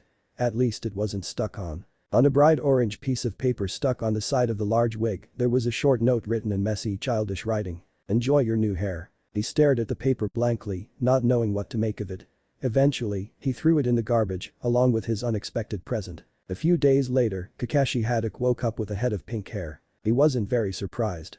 Obito here remembered this from his younger days, back when Team Minato still existed. Obito had gotten one up on him that time, but now, the Anbu had noticed them as they climbed up the apartment building. He didn't survive all those years in the Corps by being a sound sleeper.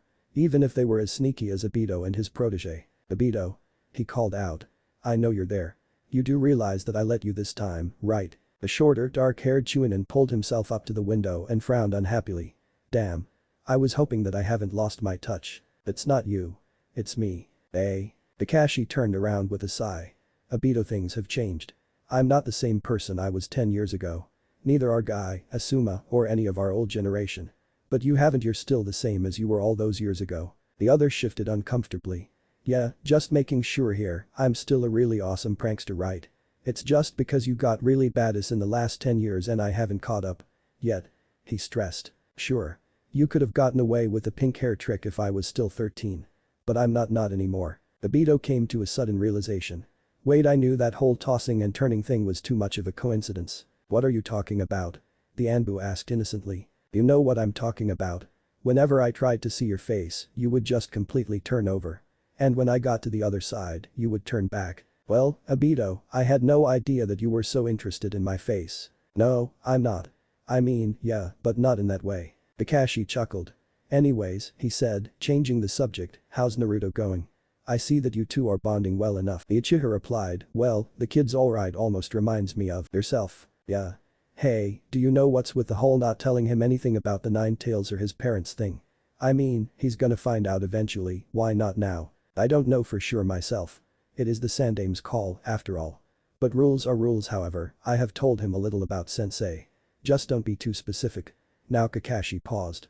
"Please get out of my apartment." Somewhere in a megacur, there was a man in a mask. Once, he was known as Obito Uchiha. Not anymore, he was nobody now, his favorite alias being that of his old teacher, Madara Uchiha. He was thinking. More specifically, about the strange encounter he had in the Uchiha massacre with a younger version of himself. Being a logical man, his first thought had been Orochimaru, the treacherous snake. The Sannin was known for his experimentations after all, and it might be possible that the man had created a clone of some sort, similar to the infants he had injected with Senju DNA. But then there was the question.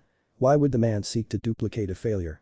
Obito Uchiha was not a prodigy by any means, at least, not during his stint as a Konoha shinobi, and possessed no special abilities that might be of interest to the snake. His half-rate Sharingan was nothing special, unless Orochimaru had discovered the true identity of the man behind the mask. But that was very unlikely, seeing how Madara's very existence was only known to a select few of the Akatsuki. Orochimaru was not one of them. The only two alive who knows of his past was himself and Zetsu. That led only to more questions. It seemed like the best way to get answers is from the source. He's going to have to pay this Obito a visit. In the ever-reigning village of Omegakure, the appropriately named village hidden in the rain, there was a building. It wasn't what one would call imposing. In fact, it was the very opposite, discreetly blending into the background of the busy village with ease. The villagers did not know of its existence, walking past nonchalantly on their busy ways. Some of the village's shinobi knew about the building, but it was only the elite, most trusted forces under the cage who knew of its true nature. Under that unassuming reddish-brown roof was some of the shinobi world's most feared and powerful missing nin. It was spoken of in the dark gathering rooms of the Anbu Corps, where rumors spread among the deadliest of aim nin like wildfire. A chance glimpse of a man with, get this, glowing green eyes and a face mask that obscured all other features. On another day, a large man with a hunchback, extreme enough to the point of deformity. There were others as well, all dressed in black cloaks with red clouds. Akatsuki, the veteran Anbu muttered. None of them knew of their purpose, but their lord and his angel knew of their existence and allowed them to stay, so it wasn't any of their business to wonder. Truth is, that building was simply one of the many Akatsuki hideouts located hidden around the country, albeit the main headquarters. Omegakure and Akatsuki shared a leader, the powerful shinobi known only as Pain, who was constantly accompanied by his beautiful blue-haired angel. Only a select few knew the truth, all of them Akatsuki. Pain, or Leader Sama as he was known to his subordinates, was only a pawn in the hands of a much older and powerful being. Two of them were the man himself, along with Konan, his so-called angel, another was Zetsu, the mysterious half-man, half-plant creature who wandered the halls without any seeming purpose. Kakuzu and Sasori, both long-lasting members of the organization, had probably guessed the truth at some point. But the last was also Akatsuki's newest member, Itachi Uchiha. Murderer of his entire clan, slaughtering every one of his family without mercy, all but his younger brother. Only 13 years old and already a S-ranked missing nin. It was obvious why even some of his fellow Akatsuki members eyed him warily at times. The man himself, boy, really walked purposely through the dank halls of the headquarters, stopping at a glimpse of something large and green. Another glance ascertained him of the other's identity. There were not many walking Venus flytraps in the shinobi world, after all. Zetsu-san, he said, standing still as the other turned around slowly and started at him with unblinking, mismatched eyes. Do you know of Tobi's whereabouts? Zetsu regarded him for a moment before the light half of the bisected creature spoke. Tobi is on an assignment right now, Itachi-san. He will be back within a few days. The Uchiha raised a disbelieving eyebrow. That would not have sounded strange to most other members of Akatsuki. Tobi was Zetsu's hyperactive assistant, constantly bumbling himself into trouble, yet somehow, always coming out unharmed. It was no surprise that his superior would have sent him off on a long-term mission just to stop him from rubbing on someone's nerves to the point that the kid would be left as a stain in the carpet. But Itachi knew better. Under the goofy, childish veneer of Tobi lies a master manipulator, an extremely powerful shinobi that was still spoken of fearfully even decades after his supposed death. Madara Uchiha. One of the two founders of Konoha, the legendary Uchiha with the power to enslave the mighty Kyuubi and the cursed Mangekyo Sharingan, supposedly taken forcefully from his own brother. Almost a century old, but still retaining the majority of his abilities. And for him to be away, that meant something bigger than Itachi thought was happening. Most likely, the man was on a mission to accomplish something he did not trust his pawns to do correctly. And if Itachi's suspicions were correct, and they were, finely honed by years as an Anbu captain, it had something to do with the very reason he was searching for the ancient Uchiha. Namely, the strange Uchiha boy that his mentor had inexplicably spared on the night of the Uchiha massacre. Itachi knew every living member of the Uchiha clan. It was not a boast, as the heir of the clan head, he was expected to know every detail of his clan by heart, and the boy, he ignored the fact that the other was his own age, was not one of them. Yet, he had displayed Sharingan. That left only two possibilities. The boy was a previously unknown bastard of the family, or he wasn't considered one of its living members. The latter was impossible, or at least much more unlikely than the first. No Uchiha Genin, which he assumed the boy was, factoring in his age and overall lack of experience, had gone missing in the past decade. So, the boy was a bastard. And considering Madara's surprising interest in the Genin, Itachi had a slight suspicion of the boy's father. Itachi swallowed. For a moment, his internal self reeled in disgust. Who would have he was at least 70, could it still possible that his outward expression stayed the same as always? The possibility, though horrifying to a teenage male like himself, seemed very likely. The boy even displayed one of the powers Itachi had thought only belonged to Madara himself, that of intangibility. Briefly, he wondered what Madara planned for the boy. It was nothing good, he was sure of it. Hundreds of miles away, the subject of his musings sneezed, both of them. Achoo. Achoo. Obito sneezed, rubbed his nose unconsciously, and rolled over. A beat. His eyes snapped open in horror, and he spun toward the source of the second sneeze. But he'd only sneezed once. Where'd that second sneeze come from? I wouldn't scream if I were you. A familiar voice said conversationally from the windowsill, as if he was asking about the weather, instead of issuing a passive-aggressive threat to someone he had been watching sleep. For Obito, shut down that trail of thought. The intruder was completely garbed in skin-tight black cloth, but his mask was what really gave his identity away. Not many people that Obito knew had orange masks, after all. Plus, that particular mask had haunted his dreams for the past few days. You? He exclaimed in shock. What are you doing here? How did you get in? This was bad. Obito knew there had been a lot of Anbu guards surrounding his and Naruto's shared apartment, but the masked man had gotten in without so much of a peep from them. Which meant that either none of the elite Anbu Corps had noticed the intruder or they had, but he had been too. Obito banished the thought, kicking it out of head. Kakashi was one of those Anbu, and he couldn't have gone down without a fight. The shadowy form of the masked man detached from the windowsill and landed quietly on the wooden floor, bringing himself a step closer to Obito. In response, the boy took a step back. You should try to be a bit quieter. The man replied, unfazed. You wouldn't want to wake anyone up, would you? Especially not the Jinchuriki. Who knows what I'll have to do in order to keep him quiet. Obito shut up. Contrary to popular opinion, he could think. If this guy really was Madara Uchiha, and even if he wasn't, he was powerful, definitely strong enough to completely destroy a 13-year-old Uchiha and his adopted Jinchuriki brother without anyone else in the village noticing. Good. Now, I have some questions for you. It's in your best interest to answer them truthfully. His uninvited visitor tilted his mask purposefully toward the room where Naruto was snoring loudly, unaware of the danger mere feet away. What do you need to know? Obito swallowed nervously. Not that he knew anything, he thought. He'd been out of the loop for a decade. Besides, maybe if he answered the man's questions, both Naruto and himself could get out of this situation alive, and he could tell the old man. The lone, blood-red eye glinted in the depths of Madara's mask. What exactly are you? The younger Uchiha blinked. I'm human. And well, I'm Obito Uchiha, but I guess you probably already know that. The eye narrowed. Try again. The one you are claiming to be is long dead. I'm not lying. Obito yelped, I'm really Obito. But wait, why would Madara Uchiha be interested in a fight someone like himself? But he shoved that thought of his head. He could wonder about that after he's certain of his continued survival. How? It wasn't a question. So Obito told him. Not everything, he wasn't that stupid, but enough to get the point across. He was on a mission when his Sharingan activated and he found himself a decade in the future. Madara seemed to know more about Obito than he would have thought, but even so, he wasn't going to just tell him about Kakashi or Rin that easily. Unsurprisingly, Madara did not seem convinced. Even with the orange mask obscuring the man's features, Obito had the feeling that he was raising an eyebrow. Really? The elder man drawled disbelievingly. I have to admit, you could have thought of a better story. It's true. Madara looked at him closely, and Obito resisted the urge to fidget. Finally, the Uchiha founder spoke. Do you know of a man named Orochimaru? Orochimaru? Isn't that the guy who looked like he wanted punch Sensei in the face every time he saw him? He might be a Sannin, but there was no doubt that he was a grade A asshole. The way he looked at the Uchiha kids, Obito shuddered involuntarily. I see. Madara replied. Obito coughed awkwardly, realizing that he must have blurted everything out loud again. But the other man seemed more amused than anything else. Which was why the man's next question came out of the blue. Tell me, Madara asked, what did the Hokage tell you happened to your team? Obito blinked. It wasn't an expected question. He had expected the masked weirdo to drill him about, well, he didn't know village secrets. How he really was who he said he was. Anything but information about himself. He told me, well, everyone's dead. Except Kawan. So, he did he? The older man drawled. Was Kakashi there, may I ask? I'm sure he wouldn't want the Saindaime to be giving out his secrets. Wait, how do you know about Kakashi? And what the hell was he talking about secrets? He was, then. A single Sharingan eye stared at Obito, boring into his soul.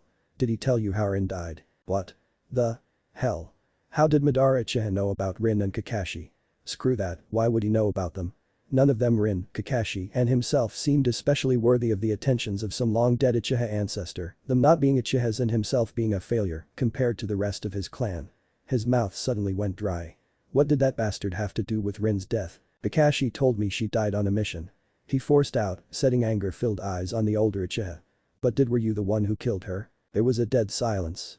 Madara suddenly looked very dangerous, not that he didn't before, but now he looked positively murderous. You don't know anything. The older Uchiha hissed. I would never hurt her, not Rin. Ignoring the strangeness of that reply, why would Madara Uchiha care whether or not Rin lived? Obito continued, driven by the rage he had been bottling up since his arrival in the strange new future. Why wouldn't you? I know what you did to Sensei and Kushina-sen. What's so different about Rin? Everything I've been doing, everything, it has all been for Rin. Wait, what? Obito's jaw dropped. Madara, if that's who he really was, seemed to realize that he had gave out too much information and froze. Why, you the younger Uchiha choked out, and Rin what? The masked man looked at him steadily. After a few moments, he spoke, albeit in a calm, monotone voice. I did not kill Rin. It was your teammate who did that. His black-gloved hands clenched at his sides. Namikaze and Uzumaki were necessary sacrifices. They stood in the way of my plan, and for that, they had to die. Kakashi killed Rin. He wouldn't, would he? He didn't have any reason to, and he and Obito saved Rin. Why would he kill her? He promised Obito that he would look after her. Obito stood for a moment, shell-shocked by the revelations. It was at that moment that he realized something important. Now that he thought about it, it was pretty obvious, what with everything he had learned about the masked man so far. You aren't Madara Uchiha, he stated. HN. The masked man tilted his head. You're right. I'm not him. But if he wasn't Madara, who was he? Obito stared hard at the orange mask, as if he could discern the other's identity that way. It was then that he understood that all the pieces fit together to make one unwanted answer. The man knew about Obito's life. He knew about his teammates, even having some sick obsession with Rin and his sensei as well. He didn't like the Uchiha clan. And he had said our teammate before, hastily changing his choice of words when referring to Kakashi. But there were only 4 people on his team, and Obito was pretty damn sure the masked man wasn't Rin or sensei. Which left, he swallowed, taking a look at the other man's mask, the orange mask with one eye hole. The mission reports Obito Uchiha, Kia, body never recovered, 1 Sharingan transplanted to 1 Kakashi Haddock. You're me? Obito said, voice wavering. You're me. But why? Why would we do this? Why would we kill Sensei and Kushina-san? Why would we kill the whole Uchiha clan? The masked man himself turned around and took off his mask. Even with the messy black hair that covered nearly half of his face and the nasty-looking scars, it was like looking into a mirror, albeit one that looked years older than himself. His missing eye was covered by a black eye patch, and his mouth was twisted into a frown. I am going to change this world. The older him said. I want to make a better world, where nobody dies, where everyone is happy. Everyone would be alive, even our parents. Kakashi's parents. Rin. Sensei. There wouldn't be any more fighting, not anymore. There would be peace. Obito blinked. That's wonderful. Impossible. Stupid. That's crazy. He ended weakly. You can't do that, nobody could. You can't force people to do that. I can. I will. They met each other's eyes for a moment, the same person separated by a decade of experience. Obito, the younger one, looked away first. Why would you tell me this? He asked, forcing the words out through a throat that had suddenly gone dry. Aren't you worried that I'm going to tell the old man? Because I will, you know, this isn't right, killing people just so you can force everyone into being something they don't want to be. The older Uchiha looked disappointed for a moment. If that's your choice, so be it. But I wonder, have you noticed? Noticed what? That's when it hit him. Even Naruto couldn't sleep through the last hour or so of shouting, arguing, and overall commotion that had taken place in the room right next to his. Yet, no blonde kid had charged through the door, demanding as to what was going on. What did you do to him? He growled. Don't worry. I did nothing to him. But then Obito paused, then took in his surroundings with a keen eye. Everything was well, he wasn't sure how to describe it, but it wasn't real. Instead of the sharp corners and steady lines of reality, his room was a blur. There was no clear definition between his bed, or the window, or even the wall. It was almost like he was in a "I'm dreaming" HN. Close, but I'm real, and so was our conversation. I couldn't risk you trying to alert anyone to our conversation, could I? But it seems now that this dream is ending. And it was. Obito's new desk disappeared as if it had never been there in the first place, as the dream world began to collapse on itself. Even the masked man seemed to disappear into the shadows. And Obito. One final thing. A single blood-red eye regarded him with amusement. Do you know what the best thing about dreams is? Obito grasped desperately for something to anchor himself to no avail. The last thing he saw before falling into darkness was an orange mask, and then he heard, "You don't remember them when you wake up."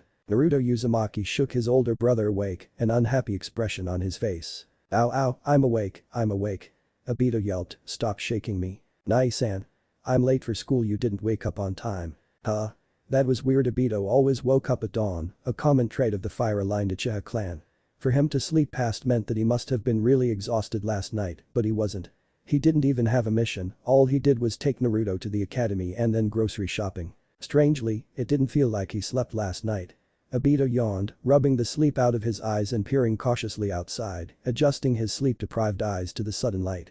As he got up, he realized that his pajamas were completely soaked through with sweat. He must have had a really bad nightmare, he thought. Good thing he didn't remember anything about it. All he remembered, really, was the red glow of a familiar Sharingan eye. Little did he know, if he had activated his Sharingan right then, in front of the mirror, he would have seen the exact same eyes as those in his dreams. Madara was back, or rather, Toby was. The majority of the Akatsuki who were still sleeping at the time of his return were rudely awakened by an obnoxiously cheerful cry of good morning. Which was why he was being given quite a lot of dirty looks, most of them from Kakuzu's new partner. Itachi didn't know the man's name and did not plan to anytime soon. He had a feeling that this particular shinobi wouldn't last any longer than his previous ones, given Kakuzu's penchant for killing his partners. Itachi approached the masked man and tapped him on the back cautiously. "Toby. You are done with your errand." Toby spun around dizzily, his orange mask coming into close proximity to Itachi's face, causing the Uchiha to back up slightly. "Yup. All done, everything went better than expected. Zetsu-san's gonna be so proud of me." "I see." As Itachi turned around and began walking away, he heard a low whisper. "We'll have to have a talk, Itachi-kun.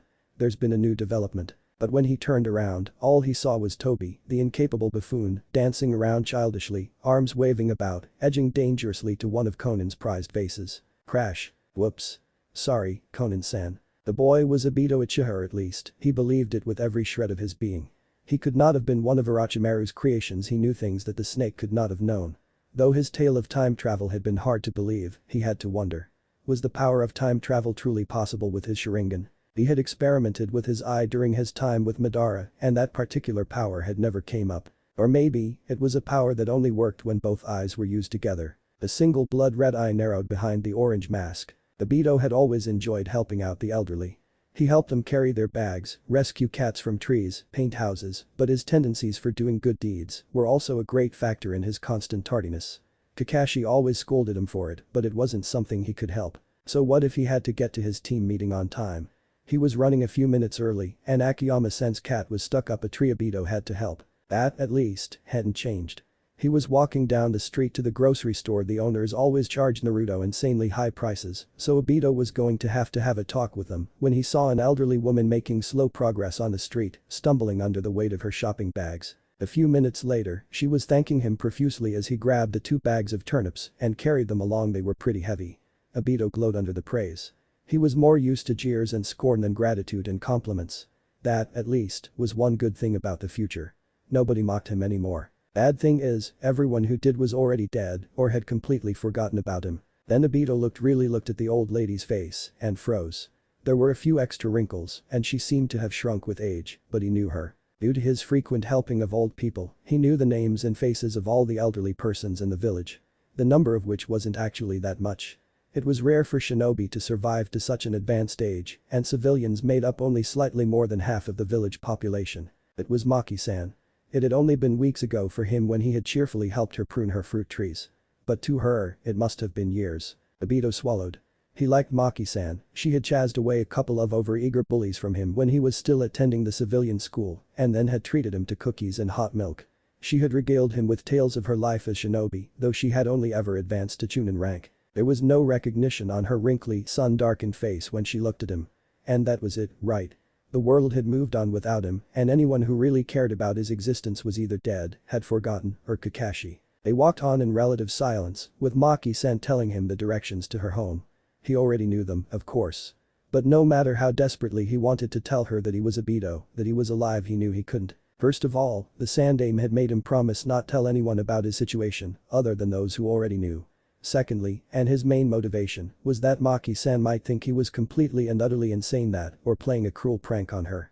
After all, he didn't really have any proof. "Boy, are you a shinobi?" Obito blinked. Oh, she was talking to him. He began on pure habit before remembering the cover story that the old man had drilled into him.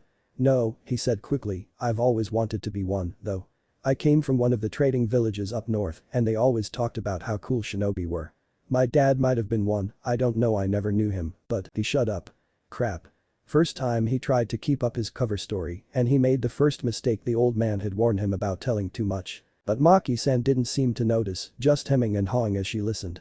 Finally, she talked. Kids these days, she huffed, each generation getting worse and worse. This village is going downhill, I tell you. Should he be happy that she had completely ignored his mistake or concerned that Maki-san had gotten senile over the past few years? Obito nodded sagely, or at least tried to. At least, the kids in Naruto's class seemed to be complete screw-ups, at least compared to his own generation. But again, his generation had been groomed to become killers by the time these kids graduated from the academy. They hadn't had the time to fool around. A few more minutes of silence passed and then Maki-san spoke up again. Last generation wasn't much better, she informed him. Most of those kids just grew up and had little copies of themselves. Obito just nodded. That was actually a pretty scary thought. Did that mean that there was a mini guy running around with huge eyebrows and a shiny bowl-cut haircut of his own? Kami, he hoped not. You look familiar. She announced and fixated Obito with a stare. A few seconds passed before she looked away, a strange knowing look in her eye. You one of the Michihas or something. But you can't be. They're all gone, except for the little boy over at the academy. My father was an Uchiha, he explained. I never knew him, so I don't know who he actually was. I came over to find him, but the time I got here, the whole clan was gone. Which, of course, was the polite way of saying that every other member of his clan, bar two, was dead, cut down by one of their own. The old woman fed. I don't like to speak ill of the dead, but I've only ever met a few decent Uchiha. Though you remind me of one of them. Obito froze. Was she talking about him? Thank you. He hazarded. He was a pretty good kid, she ignored him and continued, eyes misted over with memories of years past. Stupid, but good. He forced down a squawk of indignation. Okay, so he wasn't a genius like Kakashi doesn't mean he was dumb. Hell, he was fourth in his class academically on that one day when only 4 people came to school. But still. Besides, what he lacked in some fields, he made up in others. He was awesome at the Uchiha clan techniques in the way that every other Uchiha was. Damn. Don't take that the wrong way, Maki-san interrupted, and Obito sheepishly realized that he mustn't have been very successful at hiding his indignation. Everyone was stupid at his age. Most people grow out of it. Her expression darkened. Shinobi died young, boy. He just didn't get to grow up. Oh. I like the kid. We all did. We? Who's we? Wait, so did he have like a secret fan club way back then and he just didn't know? We, as in the elders of the village. Obito deflated slightly. He had been really hoping that the we had included a certain girl he knew, not old people. Not that there was anything wrong with that, he was struck by a horrible thought. Maki-san, Hayashi-san, the old lady he helped carry the luggage for on his way to Chunin exams, the old man who gave him a pat on the head and called him a good boy, they all thought he was dead. He just left on a mission one day and his team came back without him. The old woman continued, taking advantage of Obito's sudden silence. We couldn't believe it at first. It was all very sad. Some people cried. Sato-san closed down his shop for a week in his honor. Oh. Okay, now, he just felt awful. Obito's stomach churned uncomfortably. If he didn't know better, he would think that Maki-san was doing this on purpose. They did all that because of him and it sounds like a lot of people liked him. Yes. More than he thought, probably. She replied thoughtfully. Not a lot of people pay attention to us elderly people. Retired shinobi tend to have no family. We're tools. Once we become useless, we get thrown out. But that kid did care. Obito's mouth felt dry and he coughed nervously. If somehow he was still alive and hiding out for some reason, what would you do? That was completely not suspicious. Not suspicious at all. Funny question to ask. Maki-san remarked. But you know what I would do? I would go right over and give him a big wallop over his head for never telling us the truth. I'd get all us old people and rush him. He gulped. Her expression softened. And then, after that we'll talk. Like old times. Make him explain how he can live for 8 years without aging a day. Alright, at least she wouldn't kill him if she Obito blinked. Wait, what, he choked out. Maki-san gave him a sly wink. Only someone with shit for brains would fall for that. I'm 73 years old, kid. I didn't get this old by being dumb. How did you? I've known you since you were 7 and you haven't learned to lie any better since then. The old woman cackled. Thanks for helping me with my bags, kid. Back just isn't the way it used to be. You want to bring those groceries in for me? Obito blinked. Wait, they're already here. But he swore he shook his head. Must have been his imagination. What are you waiting for? 8 years not long enough for you? He hurried up and inside. Maki-san's living room hadn't changed a bit, he decided. The same off-pink ceiling color, the stained wallpaper, and the room still packed with flowers of every shape and size. And was that the familiar warm smell of ginger cookies? Wait, so you know I'm me? Why didn't you call me out on it earlier? I like seeing you squirm. She deadpanned. Now, how about you take a seat and I'll get you a cookie. Then tell me where you got the bright idea to not tell me that you're alive. Obito sat down with a grin on his face. Maki-san hadn't changed a bit. Maybe he shouldn't have been so surprised that she saw through him so easily she always had, be it his crush on Rin or the missing pie from the pantry. It was good to see that some things never changed, even in a time when both Sensei and Rin were dead and Kakashi wasn't an utter asshole. Hokage-sama. For a man wearing an expressionless porcelain mask, Sarutobi decided, Ox did look desperate. You have a visitor. Ah. He nodded absent-mindedly, putting away his stack of endlessly multiplying paperwork. Who is it? It's Hashimaki-san, Hokage-sama. His pen clattered to the ground, falling from suddenly nerveless fingers.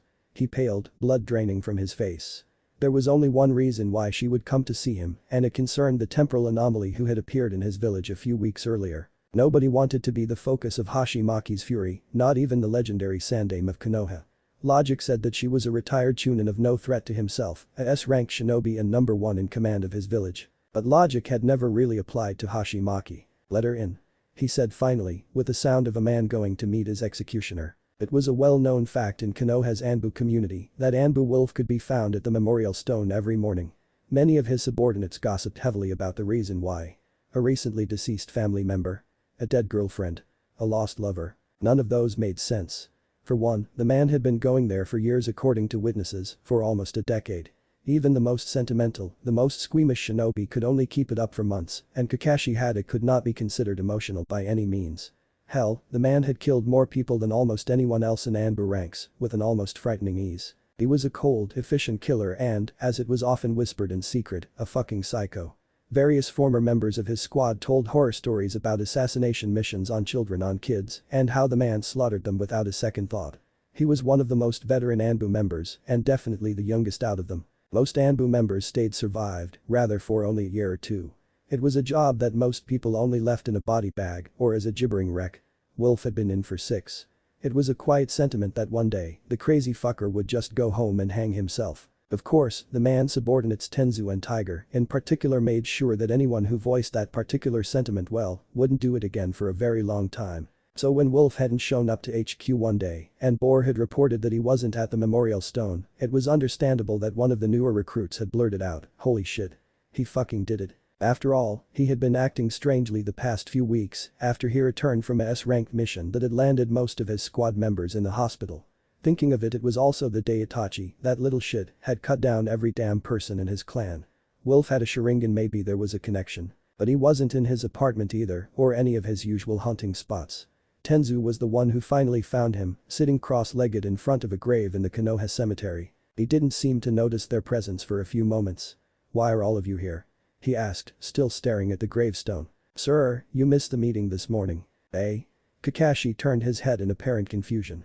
Ah, there must have been a mix-up. I have already turned in my resignation from the corps to the Hokage-sama, effective yesterday. I am officially a jounin of the village. There was a stunned silence. Is this a fucking joke?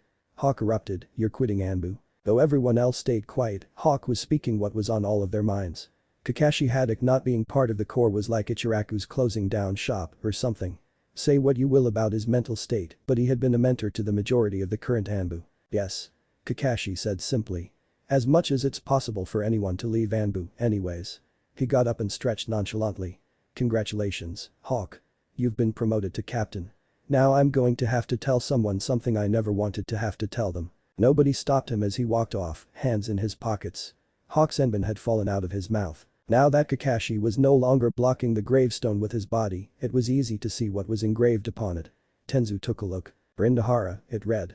Beloved daughter, teammate, friend. I never told you how Rin died. Kakashi began, saying each word like it was being dragged out of him. Which was understandable, considering his circumstances. Obito blinked. And again. No. All you told me was that it was on a mission gone wrong. Why are you bringing this up again? He sighed. That wasn't everything. There was a lot that I didn't tell you and I suppose I never wanted to tell you. But you deserve the truth. So, it's your decision. Do you want me to tell you or not? I'm going to warn you in advance, you would be happier if you didn't know. Eh? What kind of question is that? Of course I want to know the truth. Are you sure? Kakashi's single dark eye stared at him seriously. This isn't simple black and white. You can live the rest of your life happy, not knowing. It won't affect you. Obito's sweat dropped. Wow, Kakashi, that's way too dramatic, even for you. But seriously. Tell me. I want to know. He nodded his head in grudging acceptance. Alright. But try not to take judgment until after I am done. It was a year after your mission to Kanabi Bridge. Rin and I were sent on a surveillance mission to Kurigakure-sensei did not come with us as he had recently became the Yondaime. It was supposed to be simple. It wasn't.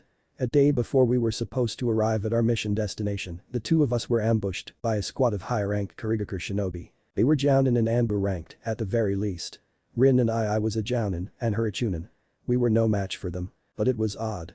The focus of all of the shinobi's attacks were on me and only me. None of them went after Rin at all. It was like they were trying to miss on purpose. Wait, so they didn't hurt Rin at all? Then how come she died? I'll get to that. Anyways, I was extremely exhausted at that point.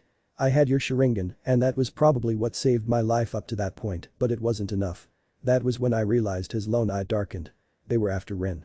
They needed her for something, that much I knew. They kept talking about how they couldn't damage her, couldn't hurt her, they needed something from her that only she could give them. What are you going at? The Naharas aren't that well known in Konoha.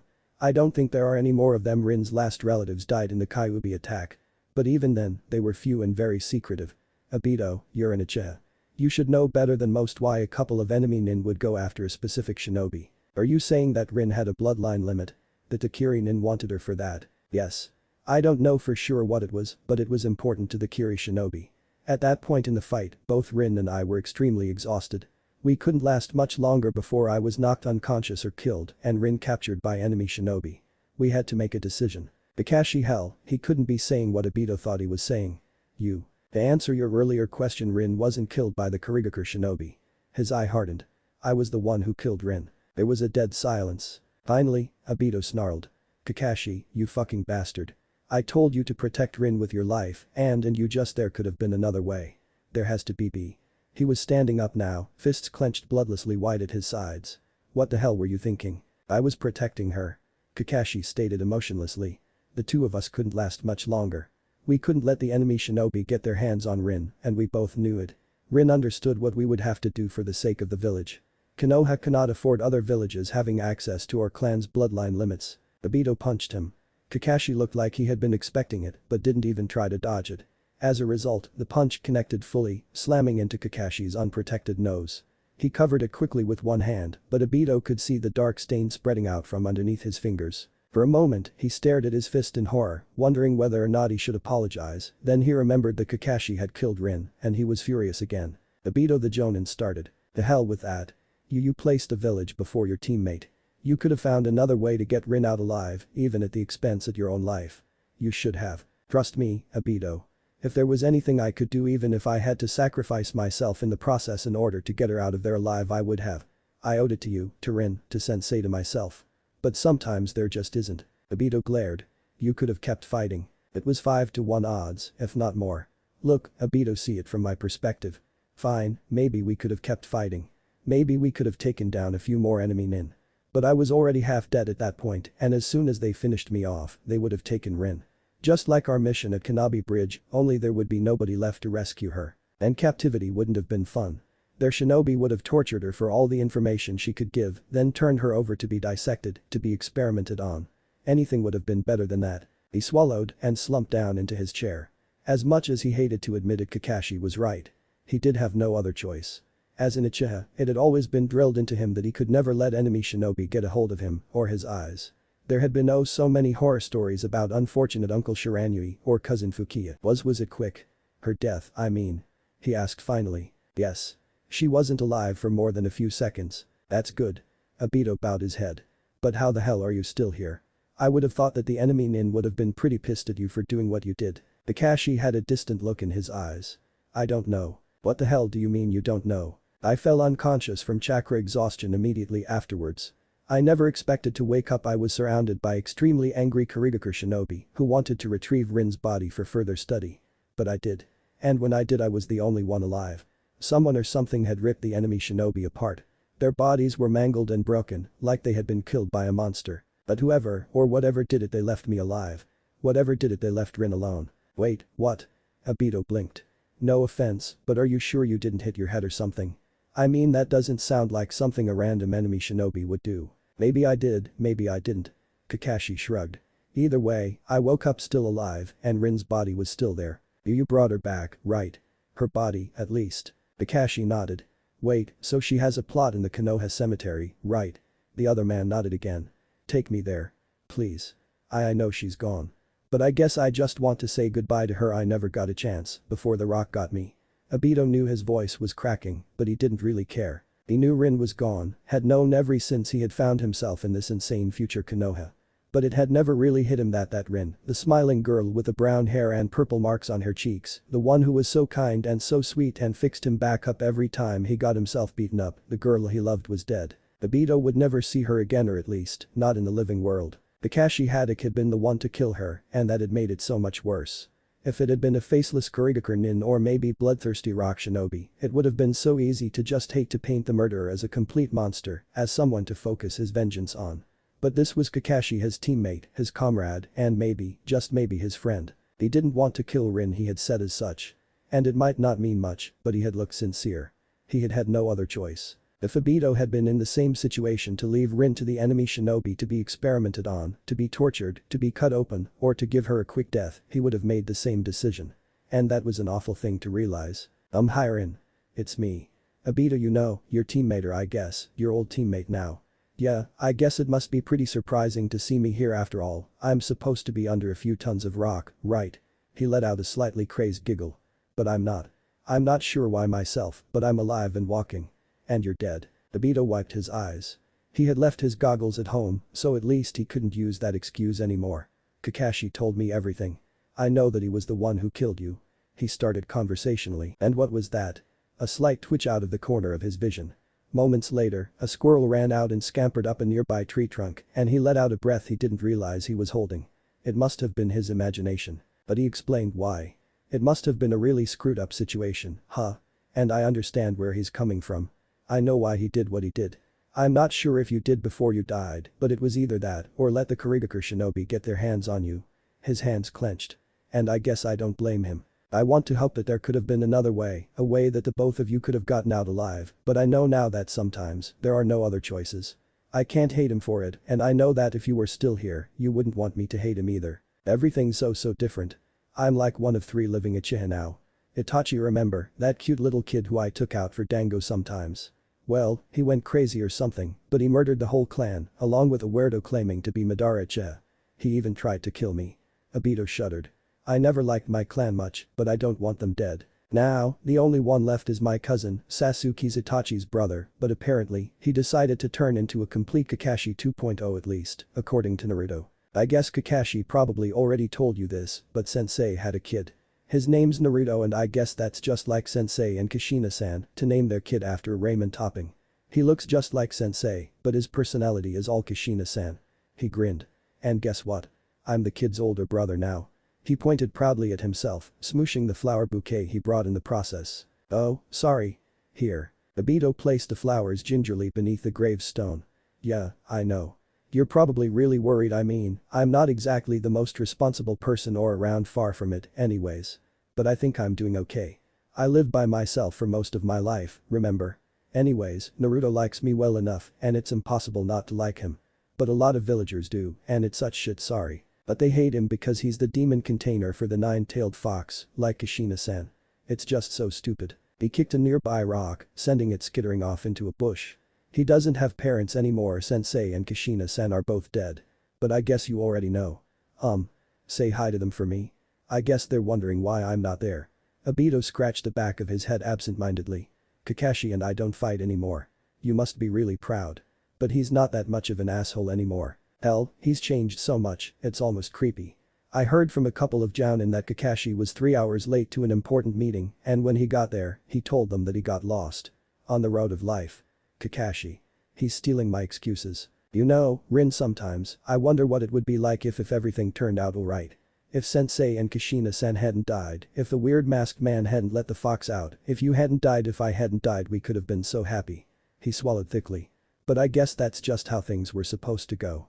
Anyways, it's getting late. I have to go back now, but I'll come back tomorrow. And the day after that. But until then, Obito sniffled. Goodbye, Rin. Until the next time. A few minutes after the boy had left, a light rain began, turning the ground into mud and dirtying the flowers that he had left behind. It was then that a man slipped out from a shadow that should have been too small to obscure someone of that size. He wore an orange mask, with a single eye hole from which a spiral began and continued across the rest of the mask. He stared silently for a moment at the way Obito had gone, then turned to the gravestone. The man crouched down, his mask inches away from the surface of the smooth stone. One gloved hand reached out, paused hesitantly, and kept going. He stroked the cold surface tenderly, as one would do a lover. For some reason, neither the rain nor the mud seemed to bother him in the least. It was like they went right through him. "Goodbye, Rin," he said finally, and stood up. For the first time in 8 years since he had witnessed, in horrified shock, his teammate putting a hand right through his best friend's heart, he felt something other than hate. The darkness that had engulfed his very being for so long seemed, for a moment, to lessen. He had devoted himself to the Moon's Eye plan for almost a decade.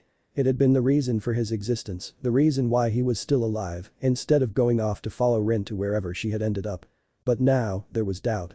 It was small, almost non-existent, but present nonetheless. He had been certain of the pure impossibility of peace, of the inevitability of war and violence, like the one that had claimed Rin's life. But now there was hope. He gritted his teeth behind his mask. No. That was something he could not afford. He will go through with his plan, get Nagato to resurrect Madara-sama, summon the 10 tails, and remake this world into one of peace. And for that some people will have to be sacrificed, Sensei's son included. But that was alright, everyone will be alive once his genjutsu was implemented. Sensei, Kushina-san, his parents, Rin. Well, what do you mean you can't do it? Obito blinked, jaw open. Why, you're the Hokage, right?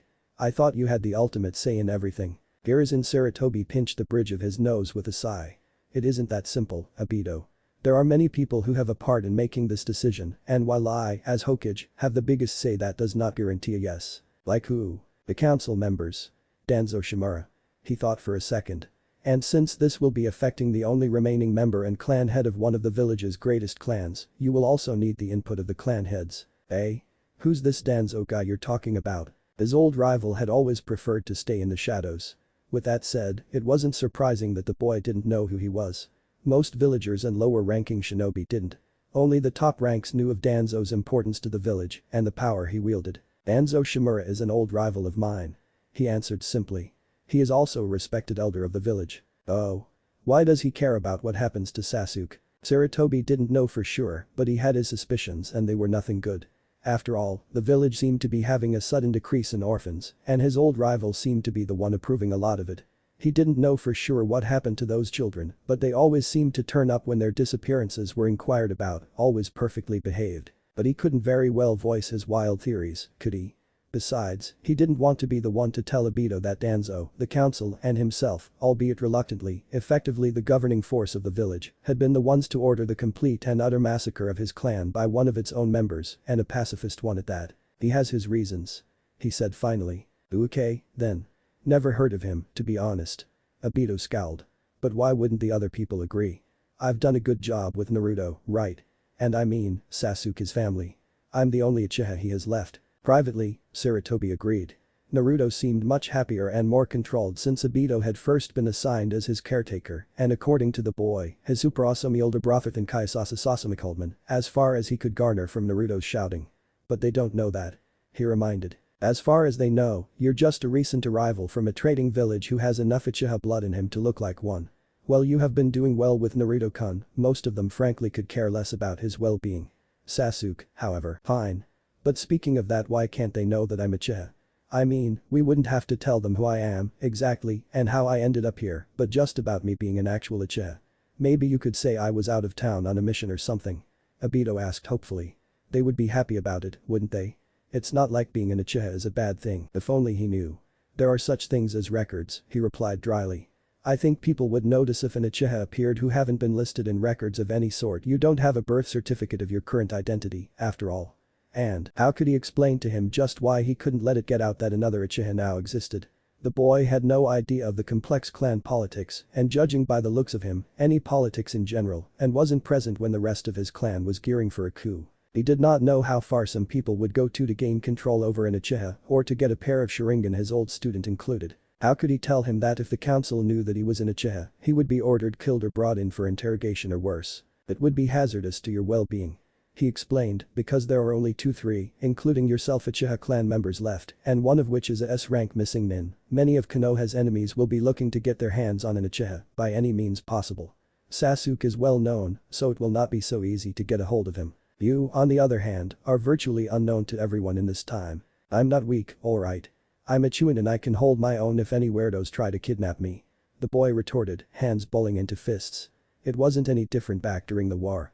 I'm used to being targeted because of my clan. Things have changed, Obito. His own village had turned against his clan, for one. But he couldn't very well say that, could he? It's better to be safe than sorry. Obito didn't look very happy, but didn't argue. See, can't you just ask them? You don't know what they'll say unless you try, right? And no matter what they say, there's nothing they can do to stop me from I don't know, talking to Sasuke on the street or something. I can, but there's an incredibly small chance that they'll agree. I'll do whatever I can, Obito. He had spent hours debating vigorously to stop Sasuke from falling into the hands of his old rival in the first place, and another few days to make sure no clan could assimilate the Uchiha in hopes of gaining more power in the village. And now he had to convince them to let a half Uchiha bastard gain such influence over the boy. It would be a small miracle. Technically speaking, there's nothing they can do about it. But he cautioned, don't give anything away, even to Sasuke. There are ears listening everywhere, and even as Hokage, I can't cover up something this big for you. Don't worry about me, Hokage-sama. I am a master of stealth. Obito gave the old man a thumbs up. Sarutobi stared. This was going to end badly. Yo. Sasuke kept walking, ignoring the enthusiastic greeting. Hey, I'm talking to you. Yeah, you. Boy with the duck butt hair. He froze and turned around slowly. Who the hell? The speaker wasn't anyone he could remember meeting. He looked to be in his early teens, messy black hair spilling over the top of his were those goggles. He was dressed in civilian clothing, his bright orange jacket clashing with the navy blue of his shirt. His pants, at least, were relatively sensible gray shorts with black stripes. He looked Uchiha, for lack of a better word. But Sasuke knew it was impossible, everyone else in his clan was dead. Yet that did not do anything to calm down that rise of hope from deep inside. But it was obvious to anyone even slightly knowledgeable of the shinobi arts that his follower wasn't shinobi, even if he hadn't noticed a conspicuous absence where any shinobi's hit I-8 would have been tied. After all, what kind of self-respecting shinobi would wear orange? Do I know you? Sasuke asked cautiously. Well, he was pretty sure he hadn't never seen the teen before in his life. He was pretty memorable, after all it wouldn't hurt to ask. No. The teen replied confidently. Oh. He was one of those kinds. Since the night that he came home to see his older brother standing over his parents' corpses, he seemed to be attracting a lot of attention, not necessarily bad, but just incredibly annoying. Being the one remaining Uchiha made him into a celebrity to some incredibly twisted people. Sasuke turned around and started walking. Hey, I want to talk to you. He broke out into a run and didn't stop until he was sure he was no longer followed by the orange-wearing weirdo. Obito stared blankly at the spot where Sasuke had been standing just a few minutes ago. Crap. That had not gone as planned. But that just meant he was going to have to try again. And again and again and again. Why the hell are you following me? Sasuke shouted finally, after seeing the spiky-haired teen trying to follow him surreptitiously for the umpteenth time. In the week he had been steadfastly ignoring the other's presence, he had been calling him orange-wearing weirdo, a name that served him pretty well. His stalker blinked, clearly surprised at being noticed. I need to talk to you about something. Then get it over with. Sasuke snarled and stopped following me. Alright, I got this, the weirdo started whispering to himself, then turned around and began to mutter words of encouragement to himself. Come on, you practice this. He turned around finally, a bright grin on his face, hand rummaging in his left pocket, and his face fell when his hand came out with nothing. Wait, no, don't fail me now, come on. The teen started patting himself down frantically, making him look like he was doing a strange dance. Sasuke stared at him blankly. Look, just stop stalking me. I don't want to talk to you about anything, so just stop. He strode away briskly, effortlessly navigating through the crowds of pedestrians. Obito swore profusely as his cousin got away. Again. Where did his note cards go?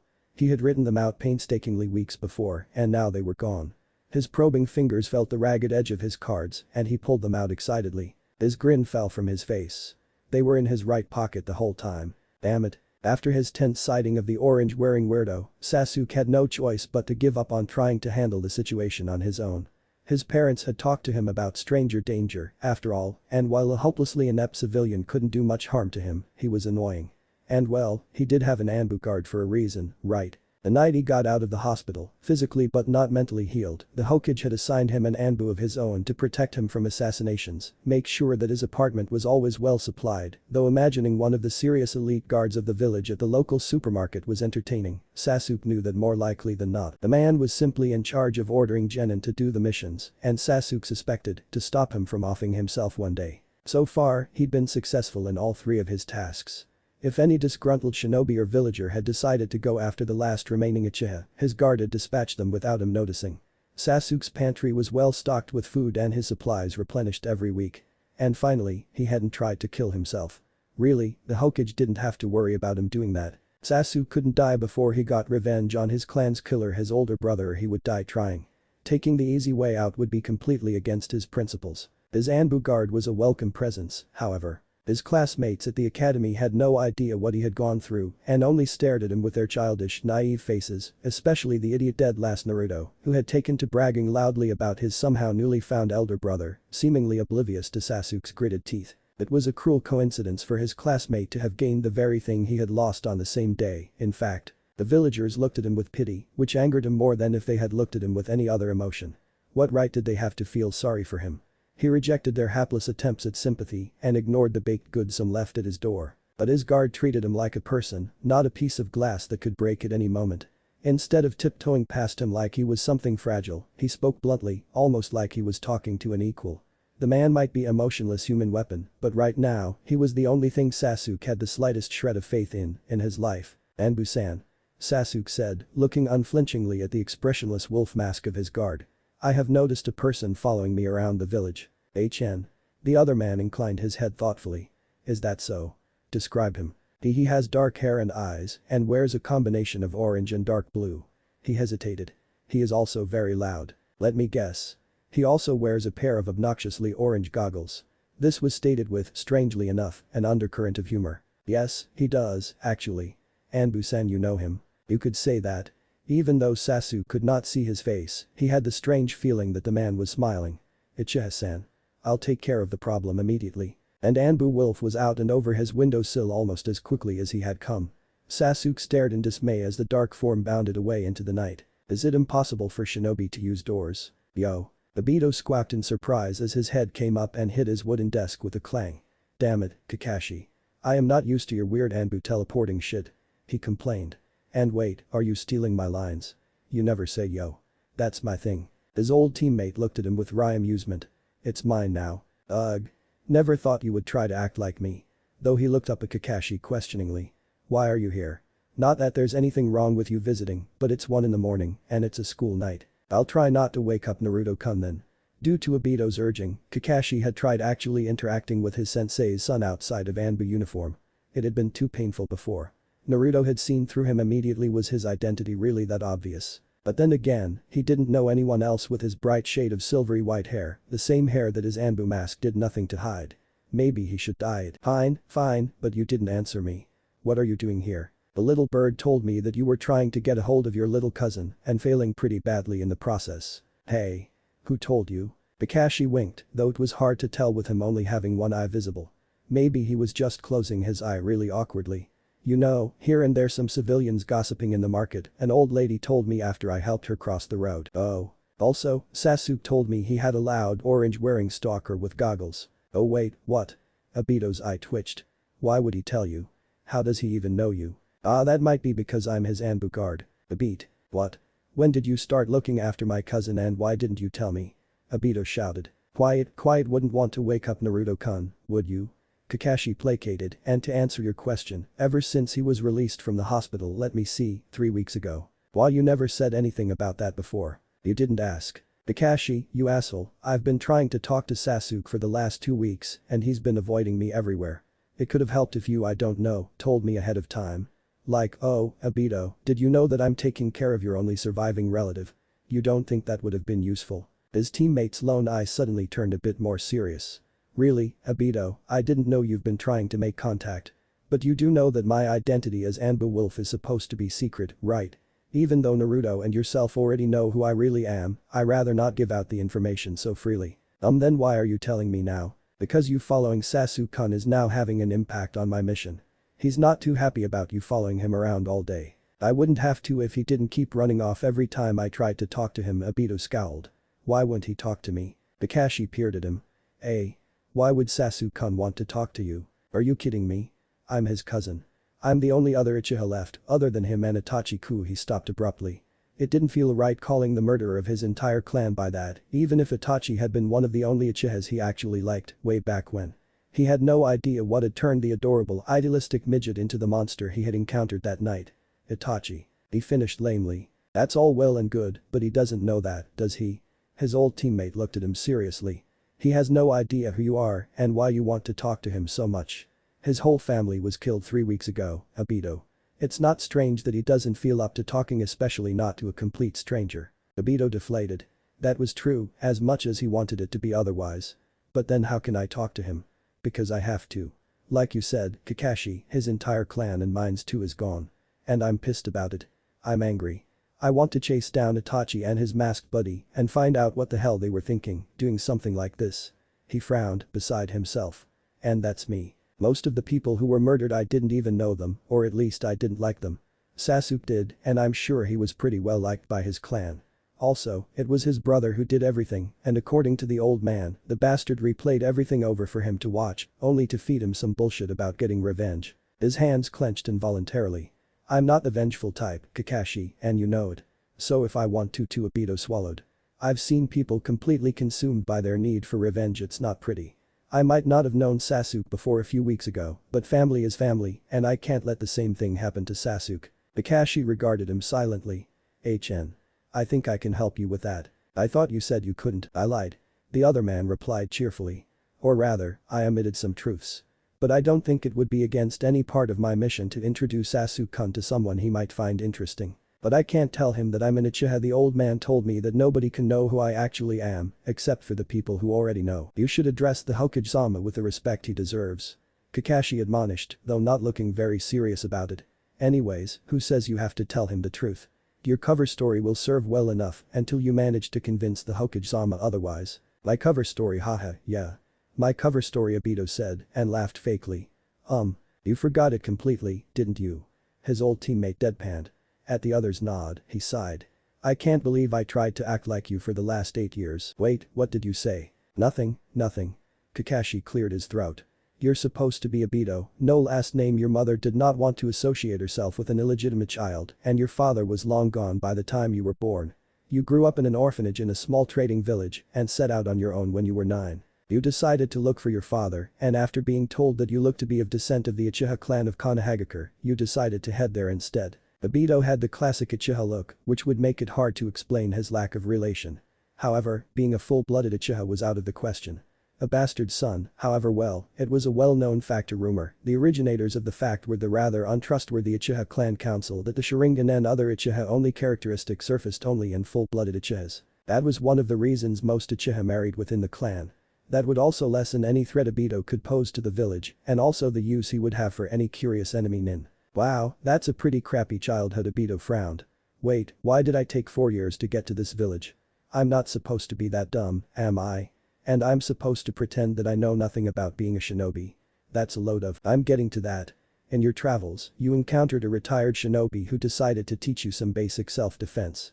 You stayed with him for a few years before his untimely death, by which time you decided to continue on to your journey to Konoha. Unfortunately, by the time you got here, the entire Uchiha clan had been massacred for the exception of one little boy and his older brother, who had been the clan killer in the first place. That's pretty depressing. Obito's sweat dropped. Kakashi continued in a monotone. You talked with the Hokage-sama of the village and discovered that yes, your father was most definitely an Uchiha, and unfortunately, he was one of the many casualties of the Uchiha massacre. After demonstrating your skills to the academy instructors, you were awarded the rank of Genin. The man deadpanned. What? Obito choked. I'm a Genin. Kakashi, I worked hard to get you in and I didn't get beaten up by eyebrow guy and go through the exams to be a freaking Genin. Don't worry, most kids these days tend to be Genin at age 12, so you won't be that behind. But wait, I can still take the Chunin exams to advance, right? Kakashi scratched the back of his head sheepishly. Actually, you can't. It would be too suspicious to have a civilian who barely made Genin to suddenly go for Chunin, using techniques that the Uchiha clan is known for. So no. But the good news is you can stay as an incredibly overpowered Genin. Kakashi told him in a falsely cheery tone. Obito's eyes started to twitch. He stared at the other person in his apartment in shock. "Why, how did you find me?" He snarled finally, hand digging for a kunai. "No need to get violent, Sasuke." Anbu Wolf spoke up from where he stood near the window. "I was the one who brought him here. Anbu-san." He started in surprise. He had never gotten used to the elite guard's habit of popping out from behind people. I see. But why did you bring him over?" Sasuke glared at the intruder, who simply grinned back idiotically. "Obito here is a friend of mine." The silver-haired man said simply, "I have reason to believe you would be interested in hearing what he has to say." This stupid-looking civilian was a friend of Wolf-san's. The two were like night and day. It was hard to believe that they even knew each other. On one hand, Sasuke wanted to say no to order Obito, and that name did sound kind of familiar for some strange reason out of his apartment and out of his life, where he couldn't taunt him with those features that reminded him of his long-gone clan. But on the other hand, Wolf-san had never seemed like the person who would waste his time. "Fine." Sasuke said finally, "Say whatever you need to and go." The orange weirdo, and did he wear anything other than orange and blue?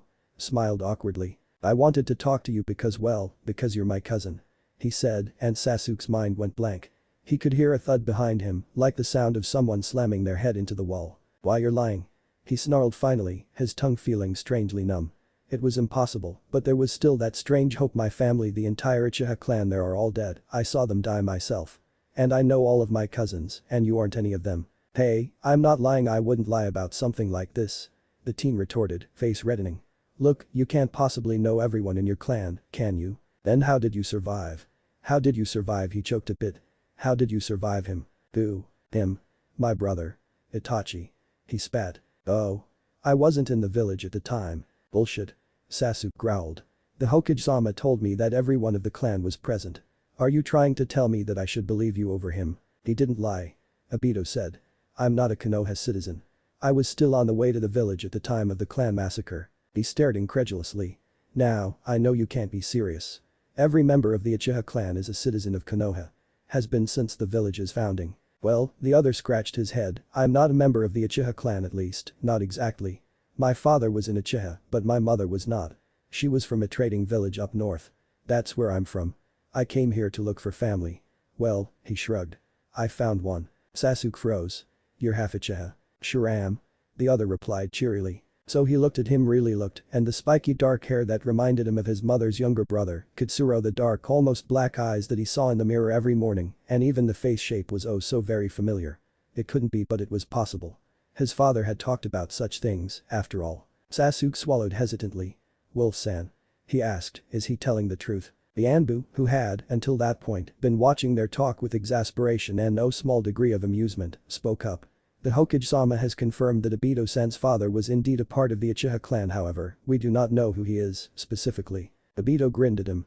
Sasuke stared back and ran up to his cousin with a huge smile on his face. The two hugged tightly, tears streaming from the eyes of both Uchihas. "You're the best Uchiha ever, cousin Obito," Sasuke exclaimed, eyes sparkling. Anbu Wolf stared at them expressionlessly in the background. "And that's what happened with Sasuke," Obito said cheerfully, finally ending his recounting of the events of the past 2 weeks. Hiruzen Sarutobi stared. And stared some more. Finally, he sighed. "Anbu Wolf.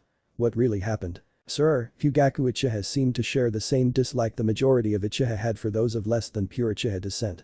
His prejudice was ingrained into his son since a young age." The Anbu reported, ignoring Obito's splutters in the background. Obito's account was accurate up until the most recent events. Sasuke didn't react well when their relation was revealed. "I take it that he didn't exactly run into Obito-kun's arms, like he said." The Saindaime shot Obito a look, and the boy wilted. "No sir." "And what do you mean by not react well?" the Saindaime questioned. He might have thrown a kunai," Obito added, frowning. "It didn't hit me or anything, he just threw it at a drawer that I was standing next to. And Sasuke Uchiha asserted that his clan was elite and powerful, without members such as Obito, who he did not deem to be up to the Uchiha clan standards." The silver-haired Anbu continued in a monotone. "It seems that he had put his clan upon a pedestal. Obito did not make a satisfactory impression on him, and the boy rejected him." "Hey." Obito interjected, sure, Sasuke might be ignoring my existence right now, but I'm pretty sure that's just because he hasn't had enough time to get used to me. And, well, it would really help his opinion of me if I could show him that I'm not exactly who he thinks I am. I'm afraid that's just not possible. The Saindaime sighed. But I have to admit I expected this. Wait, you did? Yes. From what we know happened on the night of the Uchiha massacre, Itachi Uchiha said something to his younger brother that spurred an extreme desire for vengeance. As a result, reports have been turned into me that Sasuke-kun has been rejecting all forms of friendship or relationships with other people that he deems useless that won't help him gain more power. That's insane. The Uchiha exclaimed, nobody can just cut themselves off from the rest of humanity. It's just going to end badly for him. Really badly. I agree. That is, unless he has a proper guardian to guide him away from that path. Wait, you're still going to. The choice of guardian for Sasuke Uchiha was voted upon yesterday. We had to choose someone who is a loyal member of the village and is trusted by the elders. Due to the request of Danzo Shimura, the person must also possess the knowledge of how to use a Sharingan in order to train Sasuke-kun when he develops his Kekkei Genkai. Due to the request of the clan heads, the person must not be a member of any of the other major clans in the village and won't use the boy for his own means. His eyes sharpened. And my own request. Sasuke Uchiha must be assigned to someone he has some sort of emotional bond with, already someone he doesn't have conflict with. Obito, whose face had fallen sometime during the Sandaime's explanation, murmured. It's not me, is it? I'm afraid not, Obito-kun. But nobody fits into all those standards, do they? His face scrunched up in confusion. All the other Uchiha are gone. So who can still teach Sasuke about using the Sharingan? The Sandaime just looked at him. Obito could connect the dots. It just took him longer than it did other people.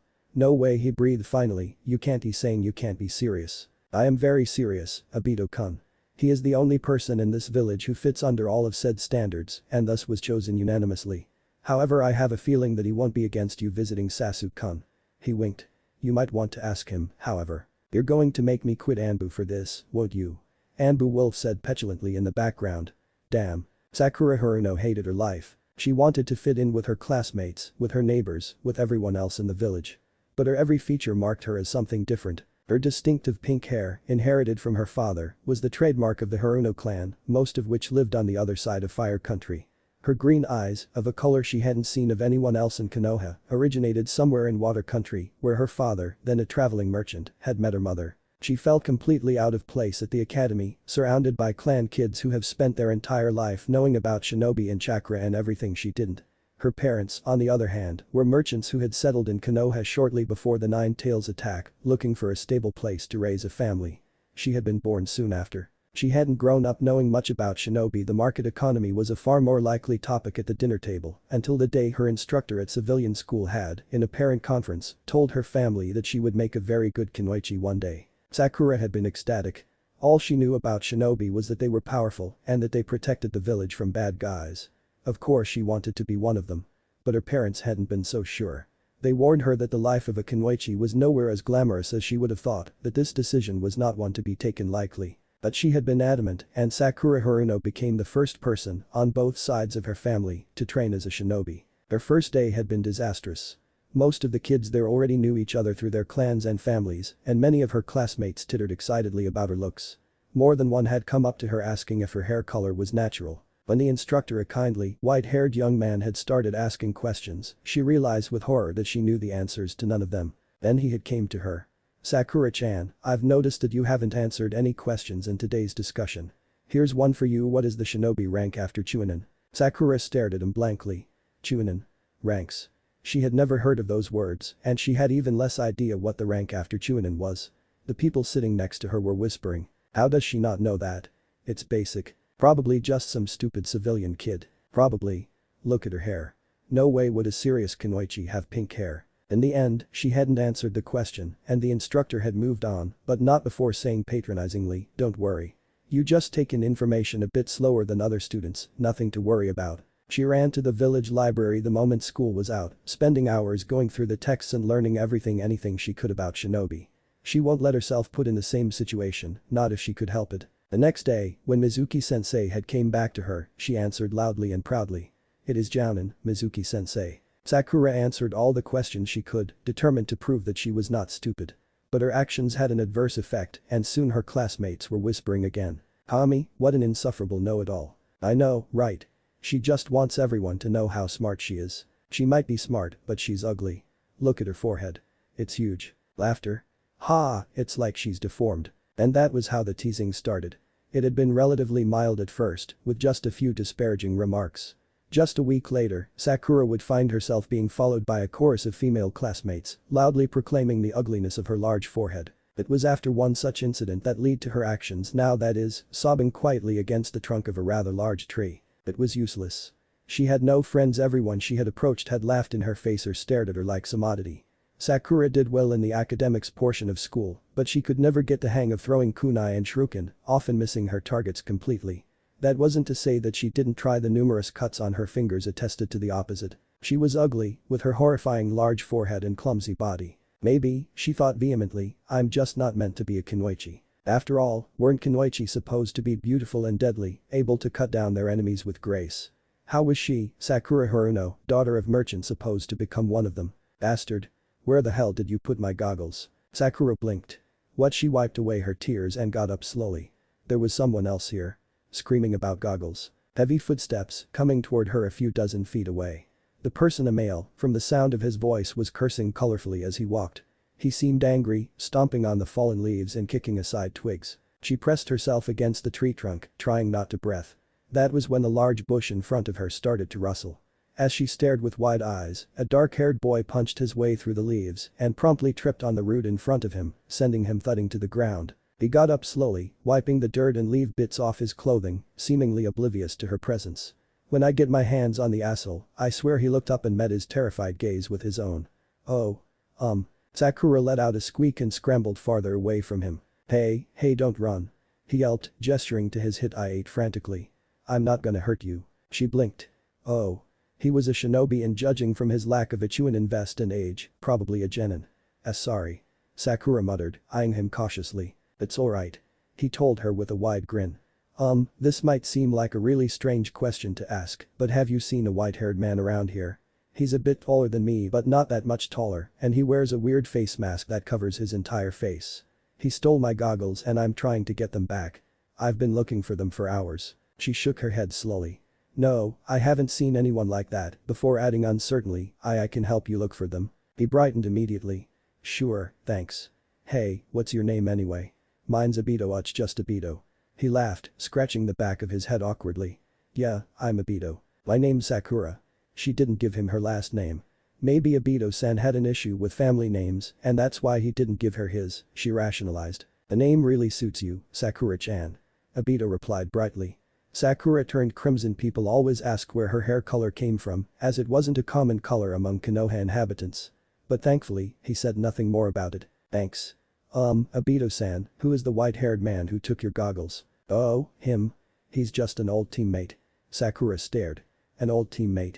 But if Obito was a genin, shouldn't the man, and why would Obito be on a team with someone that much older than him? Be his current teammate. But she didn't push for more. The genin had stopped a few feet away, staring at a small hollow in a tree trunk in dismay. Hey, Sakura-chan. Do you think you can take a look in there and see if my goggles are there? She peeked in. Sorry, I don't see anything. Obito-san, why did the man take your goggles in the first place?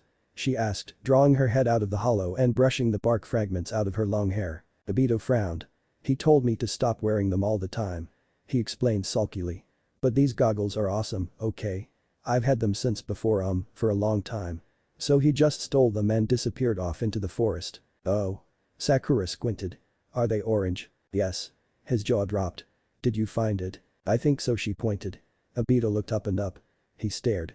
No way. It must have been the tallest tree in the forest, and on one of the topmost branches hung something orange and gleaming. It was incredibly high up. Sakura could barely even see it. That bastard. Obito muttered from beside her. Does he think I can't do a simple tree climbing exercise? He stalked over to the tree and, as Sakura stared at him in bemusement, put one foot on the tree bark with a look of concentration and, almost like he was pushed by an invisible force, was sent sprawling to the ground. A neat little crater was left on the tree bark. The hell? He sprung up. That was the right amount of chakra. I know it. Sakura blinked.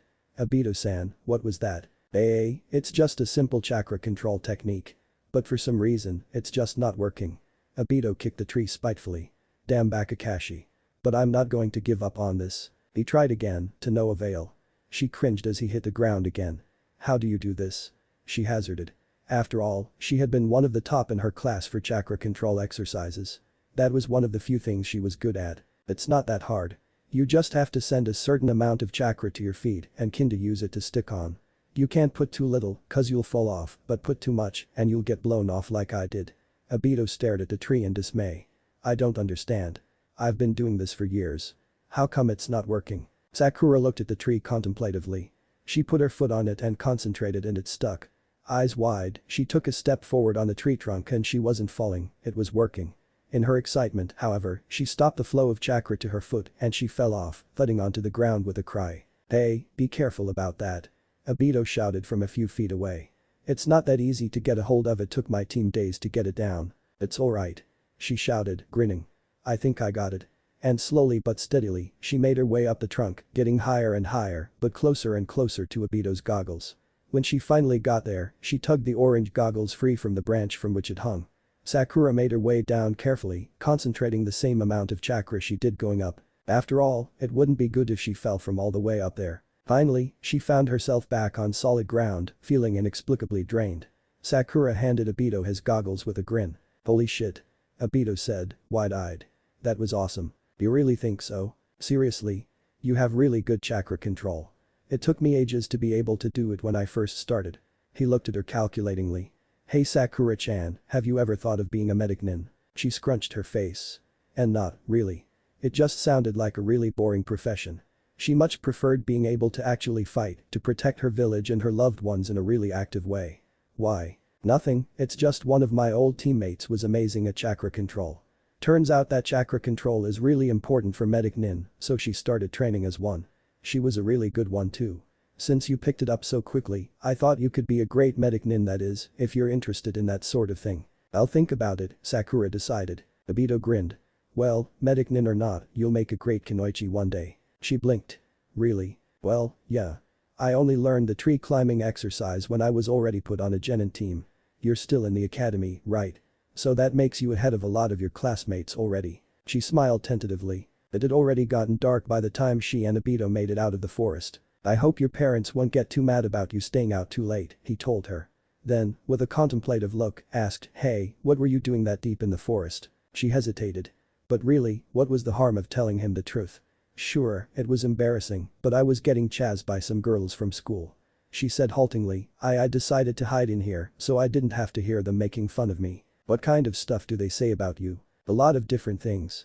I'm not really good at most of the exercises we do at the academy. I can't throw kunai without cutting myself. She paused and then continued, voice small. They say that I have a really big forehead. The SSH. You just have to practice, that's all. I mean, I was last in my class for weaponry when I was in the academy. But I still turned out pretty awesome, right? His grin was contagious. Sakura couldn't help but feel a bit cheered up. Hey, you know what? You should come to the training grounds tomorrow. I'm having a training session with my kid brother. Apparently, some idiot instructor completely failed in teaching. The kid brother? Sakura blinked. Won't your brother won't mind me butting in? No. Naruto isn't the kind of kid who would. Obito scratched his head nonchalantly. She blinked. Naruto Uzumaki. Yeah, actually. He squinted. You know him. He's in my class. But he looks nothing like you. Naruto was blonde, blue-eyed, and hyperactive. Obito, on the other hand, was black-haired and had dark eyes, though he was also pretty hyperactive. But looks-wise, Sakura would have thought that he was Sasuke's brother if she hadn't known better. Not biologically, Obito explained. But I mean, I was pretty close to his parents. Heck, they were the closest thing I had to a mom and dad. Naruto's my kid brother in all but blood. That did make sense. Though honestly, she hadn't really talked with Naruto. He was always so energetic and loud, but she had to admit that the main reason she hadn't had much interaction with her blonde classmate was because of her parents' cryptic warnings. While he acted really friendly, his dad had told her that he was dangerous, which she didn't understand, really. Naruto seemed to her to be as dangerous as a fly. Speaking of that, her parents probably wouldn't approve of her training with him. But what they didn't know wouldn't hurt them, right? Sure, she replied excitedly. Obito grinned. Sounds good. You know, I wanted to give you something for helping me today. I mean, if it wasn't for you, I wouldn't have gotten my goggles back. So, close your eyes. She stared at him blankly. I want it to be a surprise. So she did. Sakura felt a kind of strange pressure around the sides of her head, almost like some kind of rubber band. You can open your eyes now. She did. Sakura managed, blinking a few times to orient herself. She was looking through some kind of glass, and while her vision was blurry for the first few minutes, she could see through it clearly enough to see Obito's grinning face. Her arms moved up and she felt around gingerly, feeling the smooth edges of these are your goggles. But you're giving them to me? She breathed, shocked. Well, yeah. I mean, you helped me get them back in the first place, so it's not like you don't deserve them. Anyways, they're awesome. Goggles are stylish and cool, especially since I picked them out myself, and they protect your eyes too. But best of all, he leaned over, whispering conspiratorially, this way, people won't notice your forehead. The goggles distract them, you see. I thank you, but I can't take these. Obito scrunched his eyebrows. Why not? I think they're great, but she swallowed, you said these were important to you, that you've had them for a really long time. I can't just take them from you. He laughed. Hey, you're not taking them from me, are you? I'm giving them to you. That's different. I want to give them to you. Besides, maybe Kakashi was right for once. These goggles I don't need them anymore. Better that my goggles help someone else than gather dust. You're sure? Of course I am. Her mouth felt dry. Her parents had never been the kind of people who spent money on things they didn't absolutely need. As a result, presents and gifts of any sort were not very common in Sakura's life. Thank you, she managed, voice choked. He ruffled her hair playfully. Make me proud, alright. Don't let those bullies get to you. I know you're gonna be a great Kunoichi one day. Welcome home, Sakumabuki Haruno blinked. What are those? They're goggles, Mom, Sakura replied as she locked her door behind her. Sorry I'm late. I got lost in the forest. The older woman frowned. That's why I don't like you wandering around in the forest, Sakura-chan. You might get hurt. I'm just glad you got back here before dark. Where did you get those goggles of yours? Because I know I didn't buy those for you. Was it your father? I swear, that man has the worst fashion sense that anyone can possess. I wouldn't put it past him to get you tacky orange goggles like those. Dad didn't buy them. A friend gave them to me, Sakura wrinkled her nose. And they're not tacky. A friend? The blonde raised her eyebrow. What kind of friend? A classmate. And Sakura-chan, if you really wanted something for your forehead, you could have just told me. I know a place that sells the cutest headbands. No, Mom. I don't need headbands. I like these goggles and I'm keeping them, she said resolutely. And no, he's not a classmate. He's called Obito, and he's the one who helped me find my way out of the forest. Alright, Sakura. It's your choice, her mother said, looking at her goggles dubiously. Though, the band is a bit big for you, but that, I can fix. Obito, no last name. No, he didn't tell me. I didn't want to probe. Well, that's a pretty uncommon name. I can't say I know anyone with that name, she paused then, as an unpleasant thought occurred to her. Her expression darkened. Sakura-chan, how old was this friend of yours? To Sakura's credit, she saw what her mom was going at almost immediately. He's only a few years older than me. She yelped, besides, he had a hit I-8. He's a genin, I think. Obito's not dangerous, Mom. Ibuki relaxed, well, I suppose that's alright then. Can you call your father? Tell him dinner's ready. No need. Came a loud bellow from her father's bedroom. I'm coming. Hisashi Haruno wasn't a very large man, but he made up for it with his exuberant and dynamic personality. Sakura's mother winced as he ran into the dining room. Honey, can't you quiet it down a bit? Our neighbors won't be happy with the noise you're making. Sakura's mom was a great cook. The conversation around the dinner table was muted just because everyone's mouth was kept otherwise busy. Finally, her father swallowed a mouthful of rice and pointed his chopsticks at Sakura, asking, Sakura-chan. So, how was your day at the academy today? They teach you anything cool? She froze for a moment, not knowing just how to answer that question. She hadn't learned much in class today, distracted by the mean-spirited whispers of her surrounding classmates. The main reason she had stayed so late outside was because Sakura had ran into the forest, trying to get away from her pursuers. No, she decided. Why focus on the awful parts of her day when there were much happier parts? I learned a new technique today, Dad, Sakura replied, picking at her fish. It's called the tree climbing technique. That doesn't sound very cool. I can climb trees too, and I'm just a simple trader. Dad, no. It's not like normal tree climbing. I can just walk up trees and I think I can walk up walls, too. It was the same principle, using her chakra to stick onto a surface. Her father's eyes widened. Hey, that sounds pretty darn cool. You wanna show your old dad some of those fancy techniques of yours? Ibuki swatted at him playfully. There will be no walking on walls in this house, young lady. I just cleaned the walls this afternoon and I do not want footprints on the ceiling. Sakura couldn't help but laugh at that and her parents joined in. It wasn't very funny, but she laughed until she cried. Her parents might not be elite shinobi or clan heads or heck, even shinobi at all, but that didn't matter to her. So what if her parents were civilians? They were the best mom and dad she could have ever asked for, and she wouldn't give them away for anything. Halt, said Hiashi Hyuga. Then, you're a disgrace. Hinata bowed her head in shame, but she knew it was true. Obvious, even. She had known since the day her father no longer smiled as he watched her train, had known it when she, the clan heiress, had been defeated by her cousin, Niji, who, while slightly older than her, was also a member of the branch house, had known it when her father had stopped talking to her unless absolutely necessary. She blinked back the tears, no need for her father to think she was weaker than he already did, and bowed, trying her best not to let her shaking be too obvious. Hiashi Hyuga watched motionlessly, then made a slight incline of his head. She left the platform quickly, feeling her father's gaze boring into her back. Hinata liked her clan, for the most part. She loved her mother, who was kind and gentle and to who she bore a great resemblance. Her mother, however, wasn't exactly a great shinobi. She had retired from the shinobi ranks as a chunin and had never looked back. Her little sister, Hanabi, who was only 3, well, Hinata would be lying if she said that she didn't bear any resentment against her. She did and felt horribly guilty about it, but she just couldn't help it. After all, Hanabi commanded more of her father's attention by doing nothing than Hinata did by trying. She knew that her father thought Hanabi to be a better clan heiress than Hinata would ever be. Uncle Hisashi and cousin Niji were both of the branch house, which Hinata really didn't understand. All she knew that something horrible had been done to them so that they could be controlled by main house. She didn't know them well, but they treated her kindly, albeit coldly, and didn't look down on her. But her father, Hiashi Hyuga, it was complicated, to say the least. On one hand, Hinata desperately wanted her father's approval, wanted him to acknowledge her and to feel proud of her. On the other, she was frightened of him. He was strong and confident and everything Hinata wanted to be as a shinobi, but he was cold as well. He spoke no more than he needed to, and that wasn't often. She had never been especially confident and she had only gotten more and more timid as the years went on. Any fight she had had in her was demolished by her father's cutting words and hurtful remarks. And so, Hinata began to spend more and more of her time alone, often crying to herself. Her classmates had picked up on her shyness and with the cruelty of young children, began to pick on her. She endured their torment quietly and did her best to give them no satisfaction, but they only continued in their taunts. Until that day. Hey.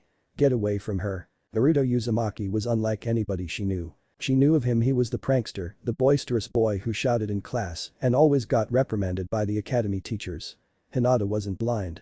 She could see the way the instructors treated the blonde. In fact, it seemed to her that most of the adults in the village treated Naruto with disdain, annoyance, and sometimes, outright hatred. He was an outcast like her, but unlike Hinata, he refused to accept it. Naruto was loud and colorful and did everything he could to attract attention, while Hinata much preferred staying in her little corner and staying out of everyone's way. In a way, she admired him. Sure, Naruto wasn't exactly smart and he always did badly in class, but there was a part of him that was inexplicably powerful. Maybe it was his will. If there was one thing Hinata was sure about her blonde classmate, it was that he never gave up. Or perhaps, his personality, which drew her to him like a magnet. It was because of this that she found herself gazing at him both in class and out, going out of her way to follow Naruto to wherever he was heading. But her true fascination with him started with that day, a year ago. She had been walking home from the academy when they came after her. "Where are you going, Hyuga? Off to cry again?" One jeered as she walked past. Hinata hid her face in her jacket and continued walking. "What, just because you belong to a big shot clan, you think you're too good to speak to us?" "No," she managed and quickened her step. "What did you say? I couldn't hear you." Hinata could hear footsteps behind her. "Why don't you tell me to my face?" A hand grabbed onto her shoulder. She tensed at the touch. "Hey. Get away from her." But didn't get the chance to move before someone else had gotten rid of the hand for her. Hinata whirled around and stared at the scene in front of her. An orange blur had tackled her tormentor to the ground and the two were wrestling, throwing punches at each other. She froze, unable to comprehend what was happening. It seemed at first that Naruto was winning, then the others joined in, and the odds were against him. She hesitated. Should she help him? After all, Naruto was only getting beaten up now because he had intervened on her behalf, but her shyness won out and Hinata fled, hiding behind an overturned wagon. At last, the noises ceased and she peeked out cautiously. The three boys were getting up now, muttering angrily with each other. They peered around as if to look for her. She scrambled back into hiding with a squeak and seeing nothing, ran off. Hinata noted with some satisfaction that they didn't get away scot-free. Two had bruises on their face and the other was limping noticeably. Hinata heard a groan from where Naruto had been left sprawled on the ground and ran over. The blonde looked bad. She winced at the bruises and black eye that had been left on Naruto's features. She moved to help him up, then hesitated and returned back to her original position, standing a foot away from where the blonde was lying, hands clutched to her chest. Naruto looked up at her. "Are you okay?" he asked. She didn't know what to say. He stared. "Why yes," she managed and fell silent again, cursing her stutter. He grinned at that, a bright grin that seemed to make the cuts and bruises on his face disappear. "Why did you help me?" Hinata asked. She knew Naruto wasn't well liked among his peers, the complete opposite, in fact, and he didn't even know her. Why would he be willing to get beaten up for some girl he had never talked to before? He looked at her as if he didn't understand why she had asked him. "I'm gonna be Hokage someday," Naruto said matter-of-factly, "and what kind of Hokage would I be if I let bullies get away with stuff like that?" He was telling the truth. Hinata stared at him with wide eyes. Nobody had ever done anything nice for her just to be nice before. Niji and Hizahi-san and all the other members of the branch family protected and respected her because of her being of the main family. The rest of her family either treated her with respect because she was family or, like her father, looked down upon her because of her lackluster abilities. But Naruto helped her, had protected her, just because she was someone who needed help. He said. "Who are you?" At his question, Hinata froze with a terrified expression on her face, made a muffled squeak, then ran away as fast as she could. Naruto blinked. "What a weirdo," he said to himself. She couldn't stop thinking about him. It wasn't, like many of the other girls in her class, his looks that attracted her to him. It was the sheer confidence with which he spoke, a confidence that Hinata had never experienced herself. "I'm gonna be Hokage someday," he had said with utmost certainty, as if he wasn't a pariah of the village and the dead last of his class. Naruto wanted to be the strongest ninja in the village and the most trusted, the most beloved. It wasn't an easy thing to accomplish, especially considering his status in the village. And yet, Hinata had believed him.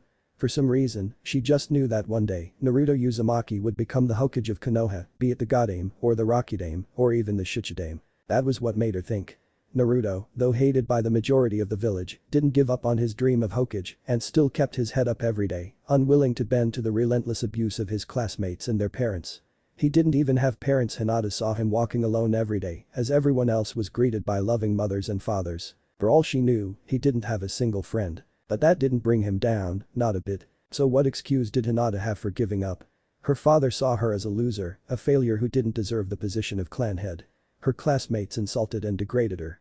But she had people who loved her. She had the resources to succeed. Naruto didn't have that, and he didn't give up. Hinata clenched her fist tightly, a fire burning behind her eyes. She would follow Naruto's example and become strong. She would make her father proud and become worthy of the position of clan head. And this, she would never give up on. She had been following him around since Naruto had saved her from the bullies when she was little, but never once had she mustered up the courage to actually talk to him. In doing so, Hinata had become a master of stealth. He had never caught her staring and blushing at him. Unbeknownst to Hinata, Naruto wasn't as oblivious as he looked. Due to not knowing her name, he had dubbed her, with his incredible naming skills, the weird stalker girl.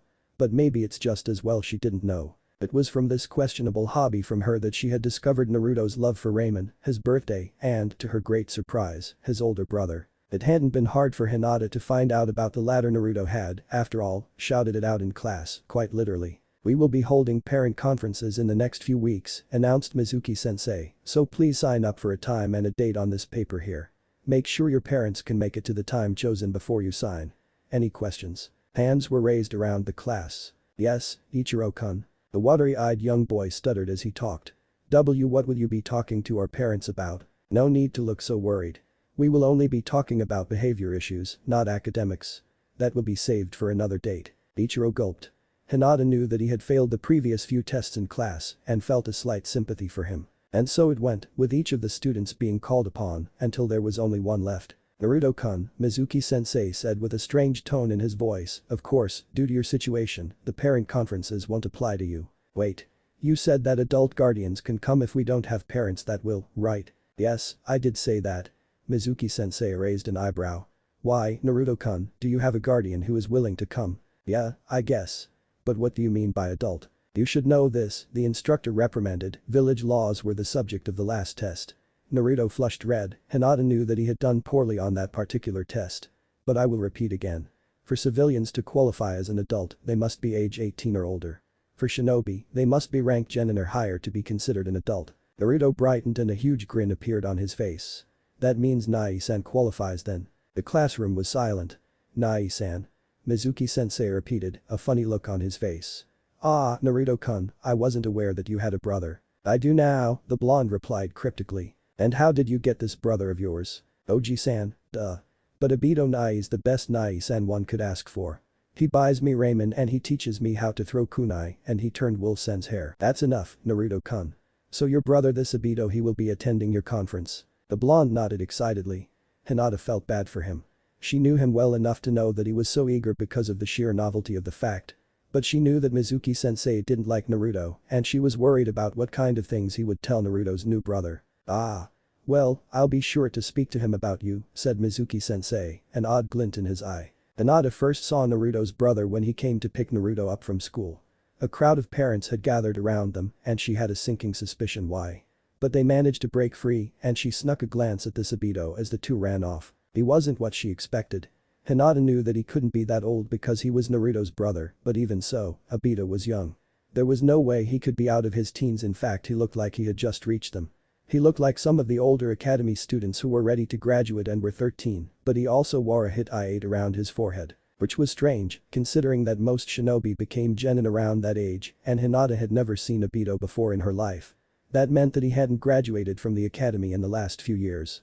But Naruto had said that he qualified as an adult, right? So he was either a genin who had been promoted by some other way, or a chunin. And his looks Hinata knew that Obito probably didn't look a lot like Naruto, but the difference between two was like night and day. The former had black hair and eyes, the latter had blonde hair and blue eyes, both light. Even their face shape was different. The only similarity she could find between the two after following the two around a bit was in the way they laughed and talked. In fact, Obito looked almost Uchiha.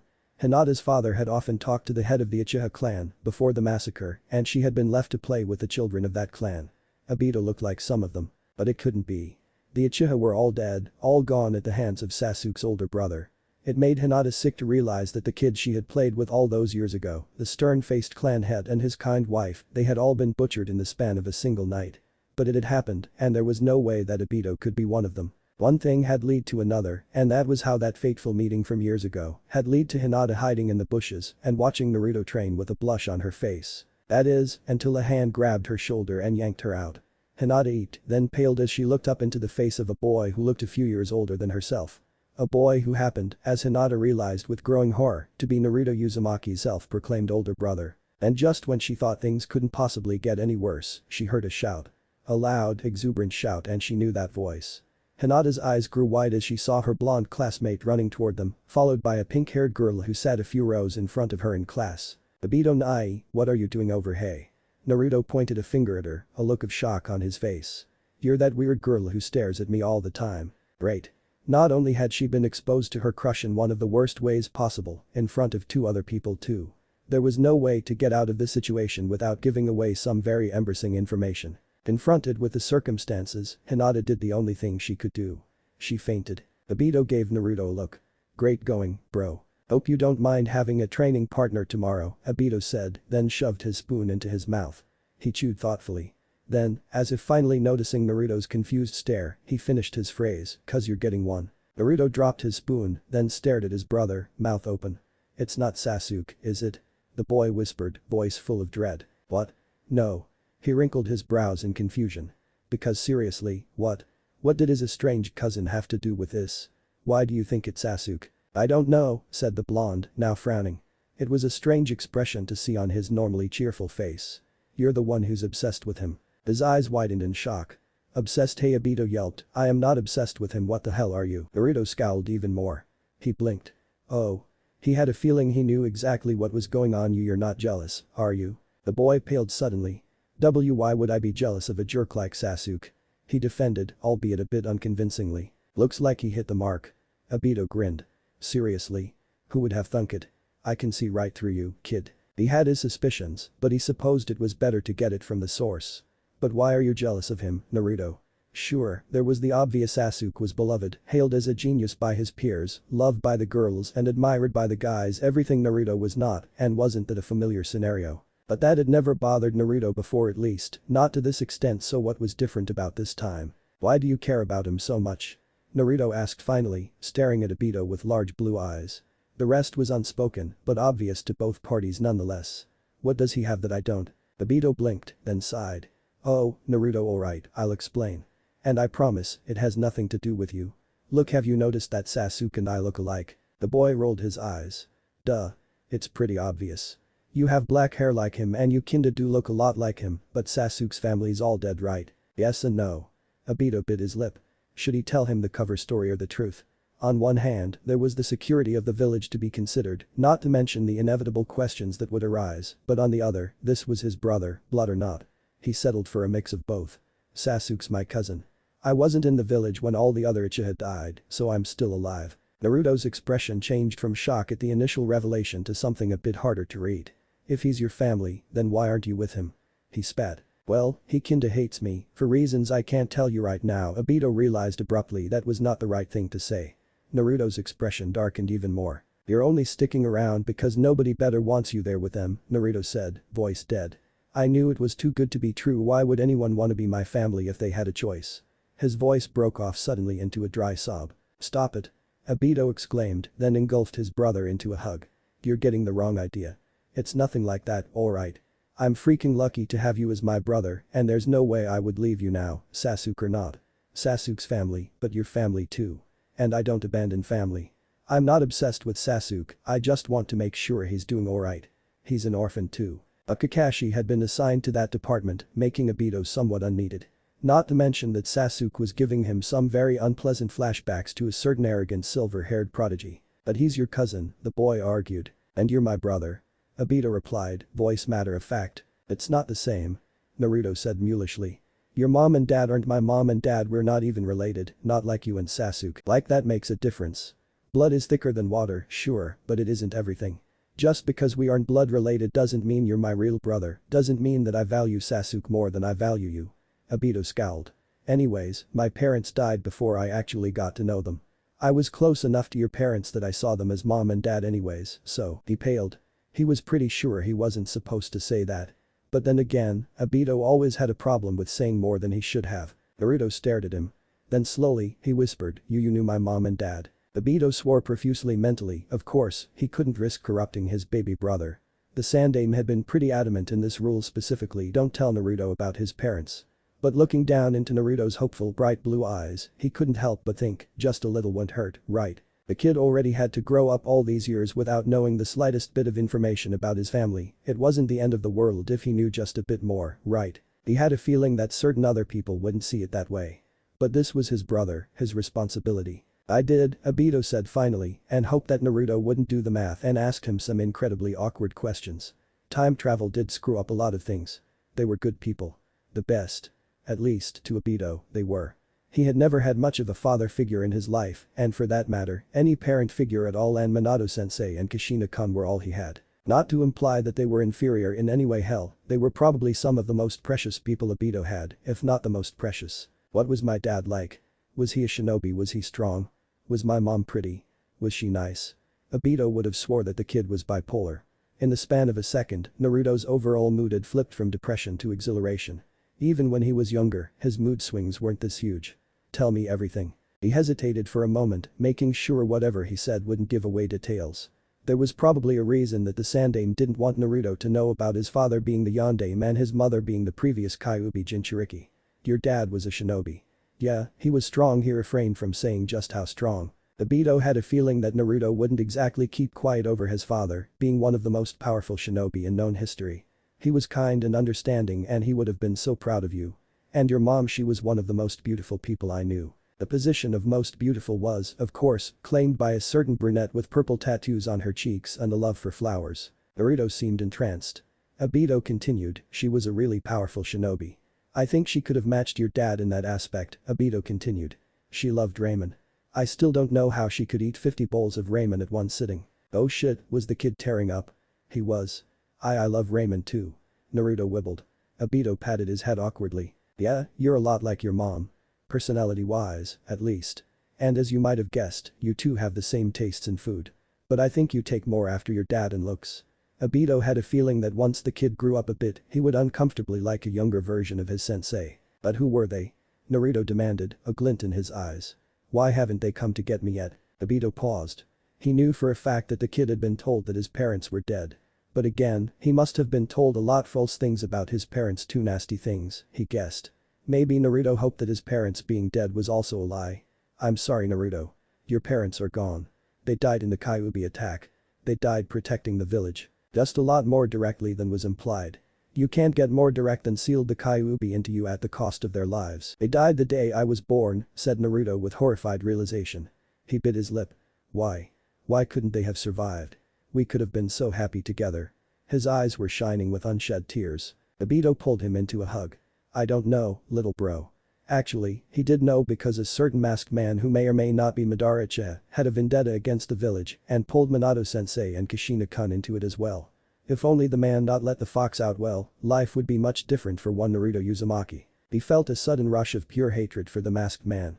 Naruto could have been loved. He could have had parents instead of a crappy older brother who had lied to him about such important things. But instead, Naruto Uzumaki was stuck in a village that hated him for something he couldn't help. He was alone. No. He wasn't. Obito wouldn't let him be alone.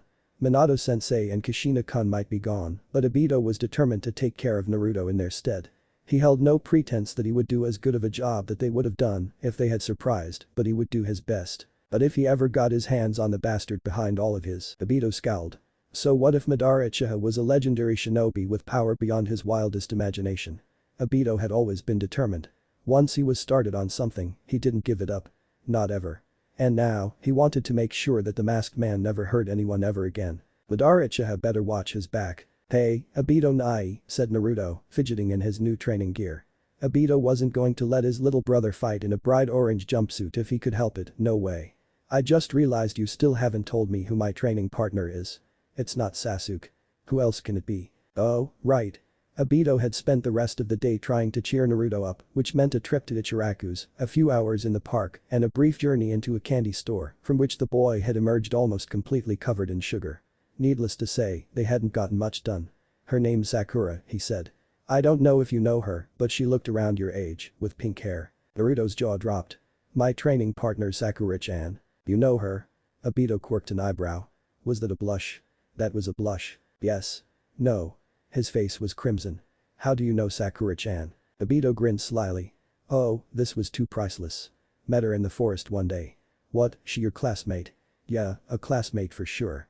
Just like he and Rin were classmates, yeah. But I don't want to hit Sakura-chan. He rolled his eyes.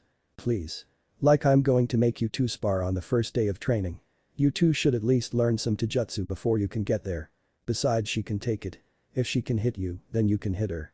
There's no such thing as chivalry in the world of shinobi. Shinobi who refused to fight enemy Kunoichi because of a stupid reason like that usually ended up dead very quickly. But this was interesting.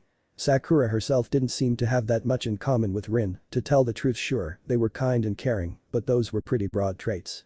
The pink-haired girl was determined yet very unsure about herself. Rin, on the other hand, had always been quite self-confident from the first time Obito had met her, that first day of academy. Naruto definitely had some sort of crush on her. And from what Obito could tell, Sakura barely knew he existed. Obito had a lot of experience with situations like this, he had spent years building up courage to confess to a certain teammate, after all. It was his duty to help out those unfortunates stuck in his previous circumstances, and it was his kid brother too, which just strengthened his resolve.